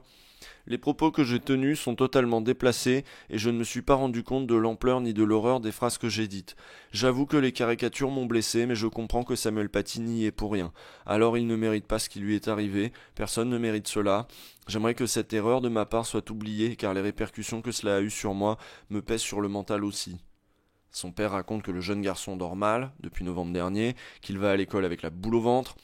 Si ses professeurs semblent plutôt bienveillants à son égard, selon les dires du garçon, Yanis confie subir du harcèlement de la part de certains camarades. Il raconte que ces délateurs ne lâchent pas l'affaire. Ceux qu'on poucave, ceux qu'on fait Madame, Yanis, c'est un terroriste, comme s'ils voulaient le pousser à bout. Ah mais ça, je pensais... tu vois, je m'étais pas posé la question.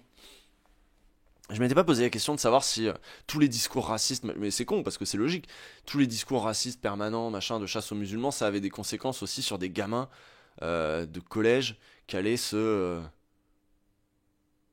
faire bousiller leur scolarité parce qu'ils vont devenir les musulmans de service et que tu vas avoir le petit groupe un peu faf qui est là, Madame, c'est un musulman, et puis après qui vont faire Yanis. Bah non, mais je m'étais pas posé la question. Je m'étais pas posé la question. Le principal du collège confirme cette histoire. Quoi ? Merci le chat Simon. Bonjour monsieur Jules. Petit rappel que les multiprises en cascade, c'est le nec plus ultra. Merci à toi. La faute au daron, la faute à la télé, la faute à tout ce que tu veux. Donc il raconte que ces délateurs ne lâchent pas l'affaire comme s'ils voulaient le pousser à bout. Dans la classe, on a installé une boîte à idées et la déléguée a mis un mot sur lequel il était écrit « Yanis nous dérange, on en a marre de lui » avec de fausses signatures d'élèves, assure le collégien, blessé. En plus, quoi. Le principal du collège confirme cette histoire de boîte à idées, mais juge qu'elle aurait plutôt à voir avec le côté turbulent de Yanis, non avec l'incident de novembre. On ne parle plus de cette affaire. Dans l'éducation, il n'y a pas de place pour la rancune, insiste le directeur de l'établissement. Le père de Yanis, lui, se dit encore inquiet pour son fils, émettant l'idée de le changer de collège. C'est-à-dire qu'en fait, on peut aussi voir la dénonciation comme un truc aussi classique Voilà, c'est des collégiens, quoi, c'est des collégiens. C'est des collégiens. Donc ils vont se bully entre eux, ils vont se battre, ils vont se dénoncer, ils vont se machin. Il y a aussi un peu de ça, quoi. Bah c'est le harcèlement scolaire, ouais. Mais quand le harcèlement scolaire va jusqu'à une garde à vue, tu vois, ça... parce que c'est eux qui ont Poucave du coup. Le père de Yanis, lui, se dit encore inquiet pour son fils, émettant l'idée de changer de collège. Ce serait peut-être pas mal quand même d'y penser, ouais, possible. Mais ma femme et mes fils y sont opposés, et si j'ai mis mes enfants dans cet établissement, c'est pour qu'ils aient une bonne éducation et qu'ils puissent se mélanger à toutes les religions. C'est qu'ils sont pas dans un collège ghetto. Ils sont dans un collège avec pas mal de blancs et tout, et c'est peut-être ça aussi le truc. Faute de psychologue scolaire au collège, il envisage à la demande de Yanis de prendre rendez-vous chez un pédopsychiatre en libéral. Les droits de l'enfant ont été bafoués, s'indigne maître Ramzi Aïdoudi. Tout ça est une violence inouïe. Si je n'avais pas senti Yanis si perturbé par cette histoire, j'aurais refusé le rappel à la loi et nous serions allés jusqu'au procès, poursuit-il.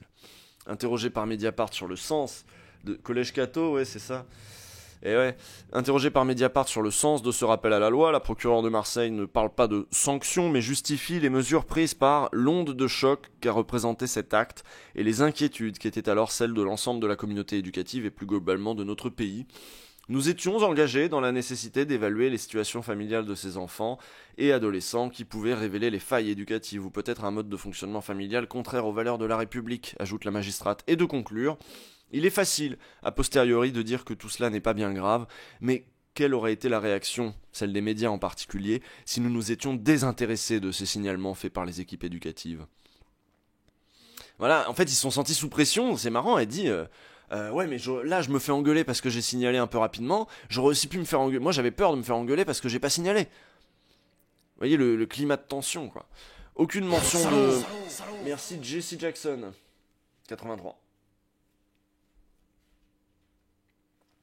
Aucune mention de ce rappel à la loi ne sera portée dans le casier judiciaire de Yanis, mais maître Aïdoudi précise qu'à un moment, à partir du moment où cet enfant a été placé en retenue, son nom restera au fichier TAJ, un traitement d'antécédent judiciaire, auquel la police et la justice ont accès pendant des décennies.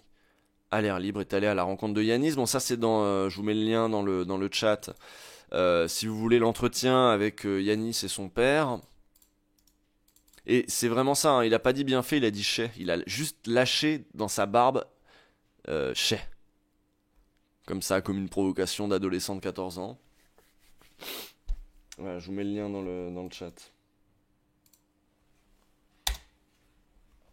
Oui, c'est vrai, vous dites, je vois dans le chat, passe-moi le monoeil là, qui dit une vraie enquête journalistique. Bon, vous voyez, oui, voilà, ça c'est une vraie enquête journalistique. Tu contactes tout le monde, procureur, parquet, instit, avocat, pour avoir toutes les versions et te faire un peu une idée de ce qui s'est passé, quoi. Salaud. Je publie pas tel quel. Merci pour le taf, vive la lutte camarade, merci Dr Kerry. J'ai vraiment pas assez de café, moi. Merci The Steph aussi. Et on va finir cet article, hein, toujours un plaisir, les lives de midi. Quand un collégien afghan dit connaître l'assassin de Madame Paty. Merci Alibou94. Khalid fait partie de ces mineurs mis en examen à la suite des signalements de l'éducation nationale. Rencontré avec son père, réfugié afghan, ce garçon d'apparence timide arrivé en France 2 ans auparavant a le sourire gêné des adolescents mal dans leur peau. Alors qu'il parle pachtoun, on essaie de lui faire raconter les faits à sa manière, dans son français balbutiant. Comment a-t-il pu, au milieu d'un cours de sport, dire qu'il cautionnait l'assassinat de Samuel Paty ? J'ai dit qu'il n'avait pas le droit de parler de religion à l'école. On m'a posé plein de questions, je comprenais pas tout, relate Khalid. Ah putain, bah évidemment, si celui-là il parle même pas français correctement.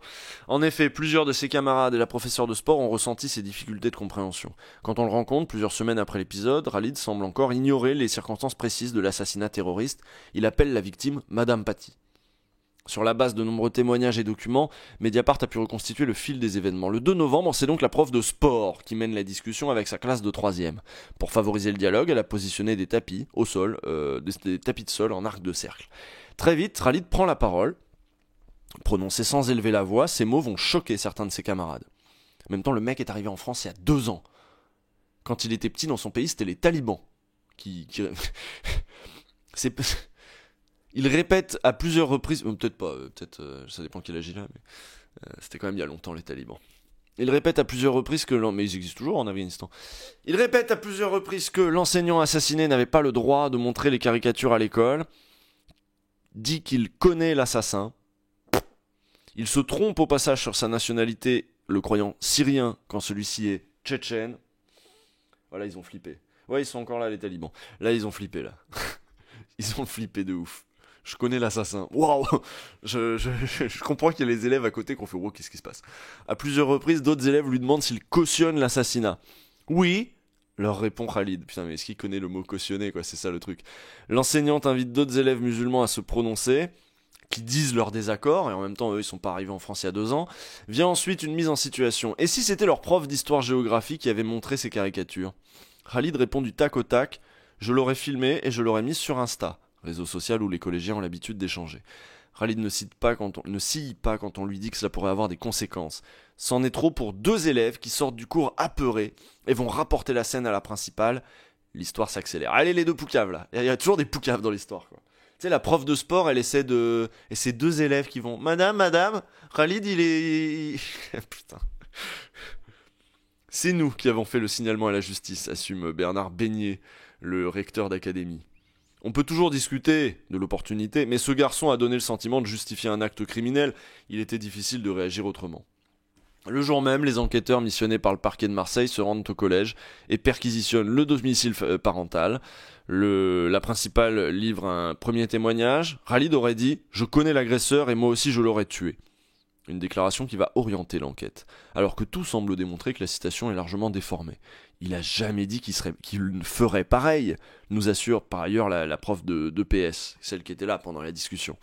Il a jamais dit qu'il ferait pareil, sauf que voilà, t'as des témoignages, t'en as différents, le mec parle pas bien français, les témoignages d'élèves recueillis par les policiers iront dans le même sens. Bon, que la prof. Il a pas dit qu'il l'aurait fait. Khalid passe 18 heures en garde à vue. Ah bah lui, il a le droit au max, lui. Ni ses interrogatoires, ni l'examen de son téléphone portable ne viennent accréditer l'idée d'un adolescent radicalisé. Mais à l'issue, le jeune Afghan est mis en examen par la juge des enfants pour apologie du terrorisme. Elle ordonne également des mesures éducatives et Khalid est depuis suivi par la protection judiciaire de la jeunesse. Divers experts sont invités à se pencher sur son cas, à scruter ses conditions de vie, à sonder sa personnalité. Mais je n'ai aucune nouvelle de la juge des enfants à ce stade, note son avocate, Anne-Sophie Gradel, qui attend qu'une nouvelle audience soit programmée. Pendant ce temps, Khalid a été exclu de son collège puis rescolarisé dans un autre établissement où la principale l'a accueilli avec ces mots « Ici, on laisse la religion à la porte ». Dans les Yvelines, des policiers affolés au nom d'Allah. Voilà pour le cas de Khalid, je pense que c'est un cas compliqué aussi. 48 heures alors qu'il y a genre 5 personnes différentes qui disent que c'est pas vrai. Ouais. C'est 96 le max pour terrorisme? Ah bah oui, je sais pas.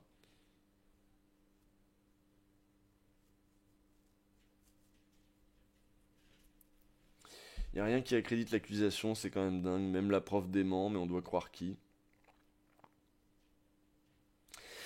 Bref, Sarah, dans les Yvelines, on remonte dans les Yvelines maintenant. Sarah, elle, n'est pas poursuivie pour des faits survenus lors de l'hommage à Samuel Paty. Mais son interpellation a bien lieu dans ce contexte, alors que médias et politiques tournent en boucle sur les violations de la minute de silence.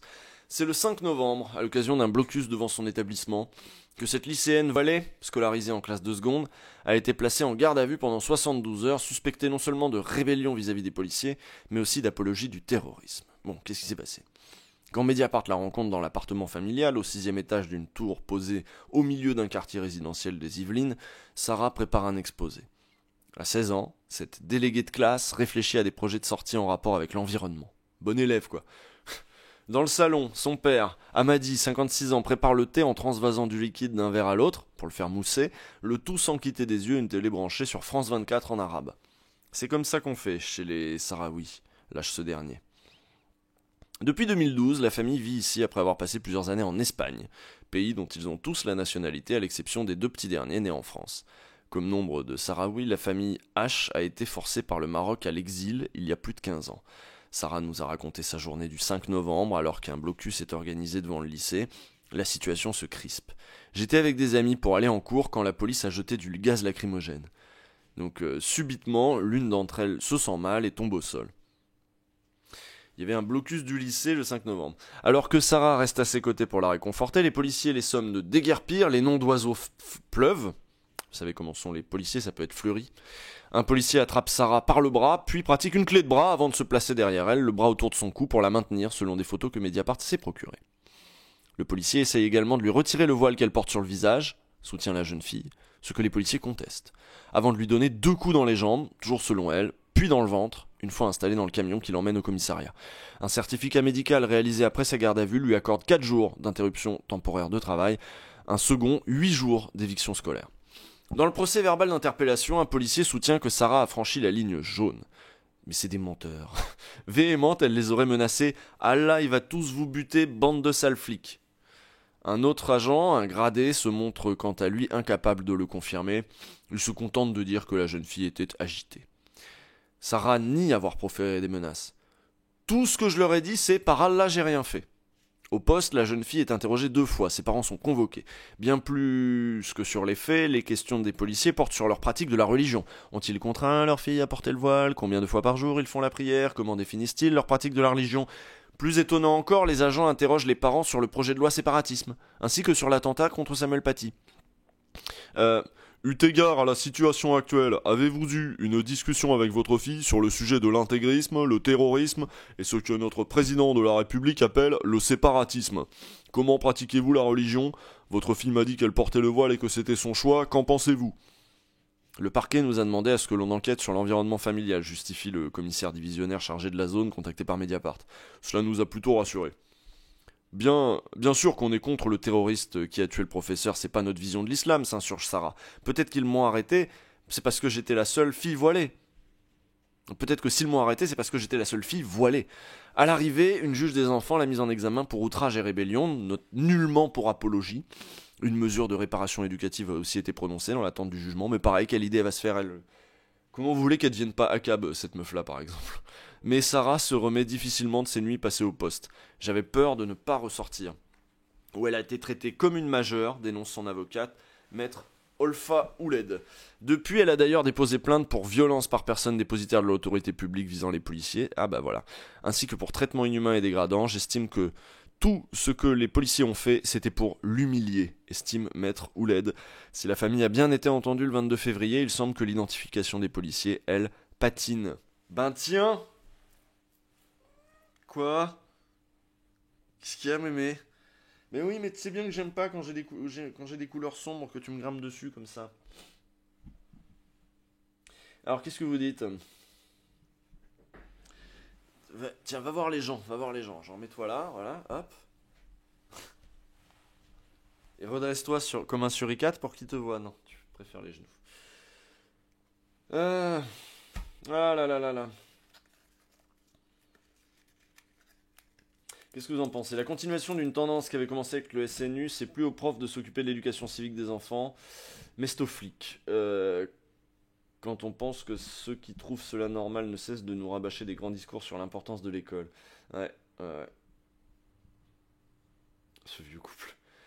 Vous avez vu l'intervention de JLM à France Inter? Non. Sauf si tu parles de la semaine dernière. Ce serait sympa. C'est pas sympa. Oui, du coup, je devrais m'habiller en blanc pour que mémé puisse lâcher des poils. C'est ça que vous voulez dire? Ce truc d'outrage et rébellion, il l'utilise à toutes les sauces. Bah, c'est ça, quoi. Bonne ambiance dans ce pays. Wesh, ça gaze, mémé. Bah voilà, c'est ça. Islamophobie. Quand on parle d'islamophobie, bon, il paraît que ça n'existe pas. Mais des policiers qui saisissent au pif la seule meuf voilée dans un contexte de tension politique et médiatique et qui la foutent en garde à vue, la frappe et la traite comme une adulte, il y a peut-être un truc qui ressemble à de l'islamophobie quand même dans le délire, quoi. Je vis en Suisse depuis 6 ans, je lis les journaux français, je parle régulièrement à des amis en France. Franchement, je reconnais de moins en moins ce pays. Quelque chose de malsain se développe à la fois dans le débat public et chez les politiques incompétents ou hypocrites. Je suis bien triste. Bah pareil, sauf que moi je suis encore là, moi. Oui, et puis il y a quand même beaucoup de cas, voilà, là, les gamins qu'on a vus, c'est quand même des branleurs qui faisaient un peu de provoque. Ou des gamins qui testent les limites, mais comme on le fait à 11 ans, à 14 ans, quoi. Ah, qu'est-ce qu'ils font en direct sur Mediapart, là? Leur live, c'est quoi, ça? Ça, je crois que c'est le responsable de notre service international. Et je sais pas ce qu'ils disent. Je les raiderais bien, mais je crois qu'ils ont pas de chaîne Twitch, donc ça sert à rien de les raider maintenant.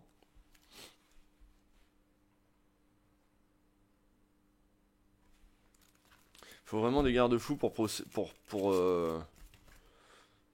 protéger les mineurs. Mais en fait, tu sais, quand tu étudies les trucs sur les violences policières, etc., tu vois que pour les flics, il n'y a pas de mineurs Les Noirs et les Arabes, ils sont toujours... oh bah il était trop grand, il avait une force surhumaine, machin, c'est... Faut mater les gamins, les jeunes hommes, quoi, surtout. Mineurs, pas mineurs.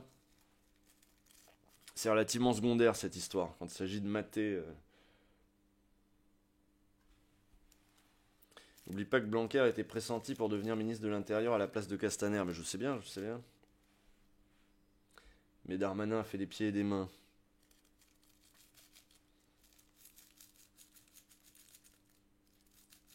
Je crois... Alors, Erinden qui dit « Je crois vraiment que vous vous rendez pas compte dans le chat à quel point tout est judiciarisé et procéduralisé dans l'éducation nationale sous la pression fascisante ambiante. » Ça fait moins de 20 ans qu'on veut forcer l'institution à balancer. Au début les illégaux, puis tous les comportements. Et en tant que prof, soit tu dois te couvrir. Ouais, tu dois te couvrir d'autant plus que tu sais pas qui va te soutenir, balancer, etc. C'est super difficile d'assumer c'est juste une parole d'ado, surtout si tu n'as pas le temps de déconstruire. Oui, je vois ce que tu veux dire, c'est ce que je disais aussi sur le fait qu'il y a la meuf qui est sous pression et qui a balancé. Elle était aussi sous pression que si elle balance pas, il allait aussi pouvoir se passer des choses pour elle, quoi. Salaud, salaud, merci. Je vais pas me relancer dans un autre article, hein, parce que je vais... En plus, vraiment, je manque de café. Je vais descendre à la supérette, je crois. Acheter du café, mais je vais pas pouvoir bosser cet après-midi si j'ai pas de café.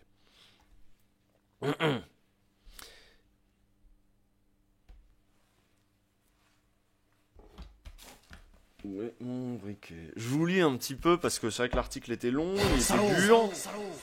Il était dur. Quelle réflexion ça a fait naître chez vous? Qu'est-ce qu'on peut en penser? Qu'est-ce qu'on peut en retirer?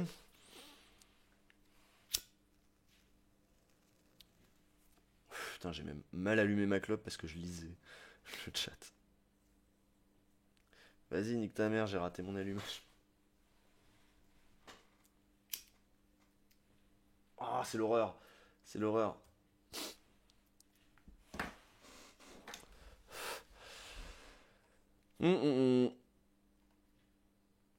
C'est écœurant. On peut raider Bibi. Oui, on peut raider Bibi. Ouais. Nathalie fait une revue de presse. Ah ouais? Elle est en just chatting. Qu'est-ce qu'elle branle? Ah oui, oui. Revue de presse. Pierre Ménès, valeurs actuelles. Ah ouais, mais à 14h, elle repart sur du jeu vidéo. Donc ça sert pas à grand chose, mais ok. Et Bibi, elle fait quoi?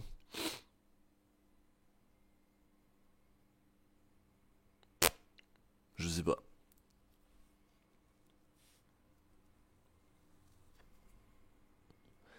Que fait Claire Hédon, la défenseur des droits? Bah oui, bonne question, très bonne question.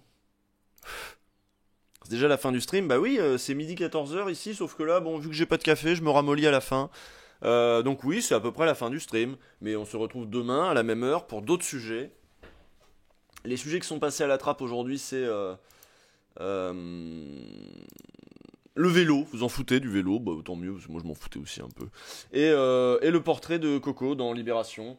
Voilà, c'est version papier, Libération, numéro spécial, je rappelle. Libération se sépare de son dessinateur Willem, qui est un peu vieux, qui passe la main. Et c'est Coco, du coup, qui va le remplacer. Il y avait son portrait, du coup, dans Libé. Et on m'avait précisé dans le chat, d'ailleurs, Coco, elle dessine aussi dans l'Humanité une fois par semaine, ce que je ne savais pas. Cédric Villani n'est pas en ligne. Ah oui, c'est vrai, oui, l'autre soir, oui, c'était marrant ça. Donc merci T3H, qui dit bonjour, qui disait bonjour.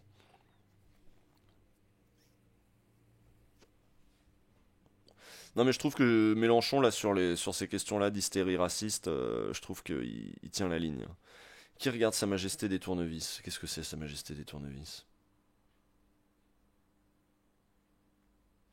Mouvement étudiant École du Louvre, ils ont créé un Twitter on Louvre pour commencer à recueillir des témoignages. Qu'est-ce qui se passe à l'École du Louvre? Je crois que j'ai reçu un DM mais j'ai pas creusé, j'avoue. Je peux pas être sur tous les fronts.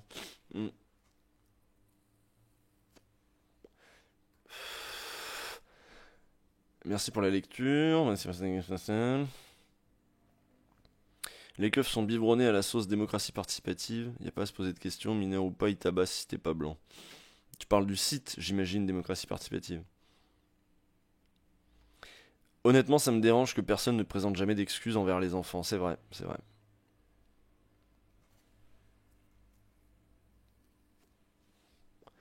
Faut...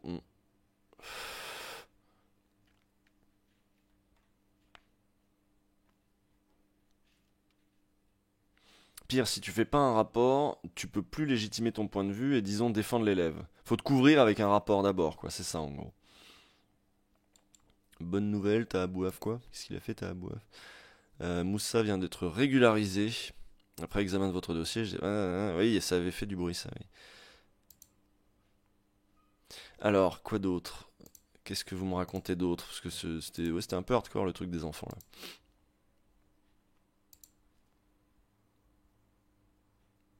Je viens de regarder le débat du Sénat sur la loi séparatisme d'hier. Ils ont voté pour l'interdiction du burkini. Oui, j'ai vu ça, l'interdiction des voiles pour les mamans accompagnatrices. Il me semblait que ça avait été retoqué par le Conseil d'État la dernière fois qu'ils avaient fait passer ça, au titre que c'est pas des fonctionnaires.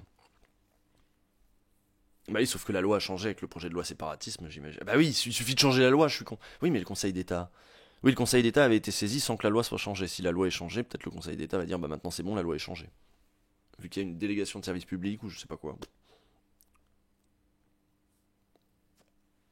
Ils ont peur que ce soit anticonstitutionnel, du coup la fin c'était beaucoup sur leur inquiétude de trouver le bon levier législatif. Promis dernière fois que je le poste pour essayer que Usul passe pas à côté. Non mais je l'ai vu, de toute façon l'info ne m'avait pas échappé.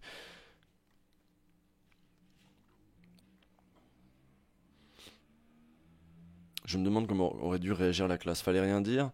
Ce sont que des remarques d'ado sans importance. La bonne solution m'échappe. Mais rien dire à qui? Ce que ça montre quand même, c'est que certains gosses musulmans tiennent des propos limites, par provoque ou pas, et qu'ils entendent forcément quelque part. Ah ouais, toi tu parles là-dedans, toi. Poser la question de mettre le curseur de la radicalité. Sans vouloir paraître faf. Bah tu parais faf, Lil 4 la Prime là. Tu parais faf, t'inquiète. En tout cas, tu répètes bien ce qu'il y a dans les médias, y a pas de souci. Le vélo Balek. Désolé, j'ai remonté un peu. Tu continues à suivre le sans filtre? Ouais. On en reparlera demain.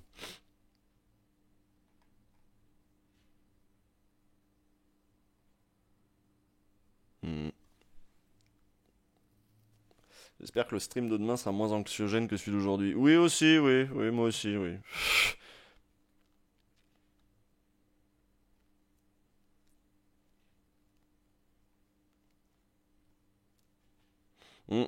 Bon, je vais vous laisser là, on va raider parce que moi je suis éteint. Je suis éteint. Un seul café, c'est pas assez. Moi, c'est minimum deux. Et quand je stream, il m'en faut en cours de stream, quoi. Sinon, je perds toutes sortes d'énergie, toute forme d'énergie. Très bien. Bon, je vous envoie quand même chez Nathalie, voilà, parce que là, elle est toujours sur. Elle finit sa revue de presse. Pendant qu'on est encore là-dessus. Hop. Peut-être que vous pourrez lui faire prolonger sa revue de presse, on sait pas. Voilà. Ah bah elle est sur le. Ah bah non, c'est moi ça. C'était un retour de moi, mais non. J'allais dire elle est sur le portrait de Coco, mais pas du tout, c'est moi qui suis sur le portrait de Coco. Bon allez, je lance le stream parce que je suis vraiment éteint, il faut que je bosse après, donc faut le refill de café, désolé. Et puis il y a Jean, de toute façon vous le savez qu'il y a Jean, il y a des débats à l'Assemblée j'imagine, je sais pas ce qui se passe aujourd'hui. Je vous laisse, moi j'ai du boulot, ciao, à plus, et je lance le raid.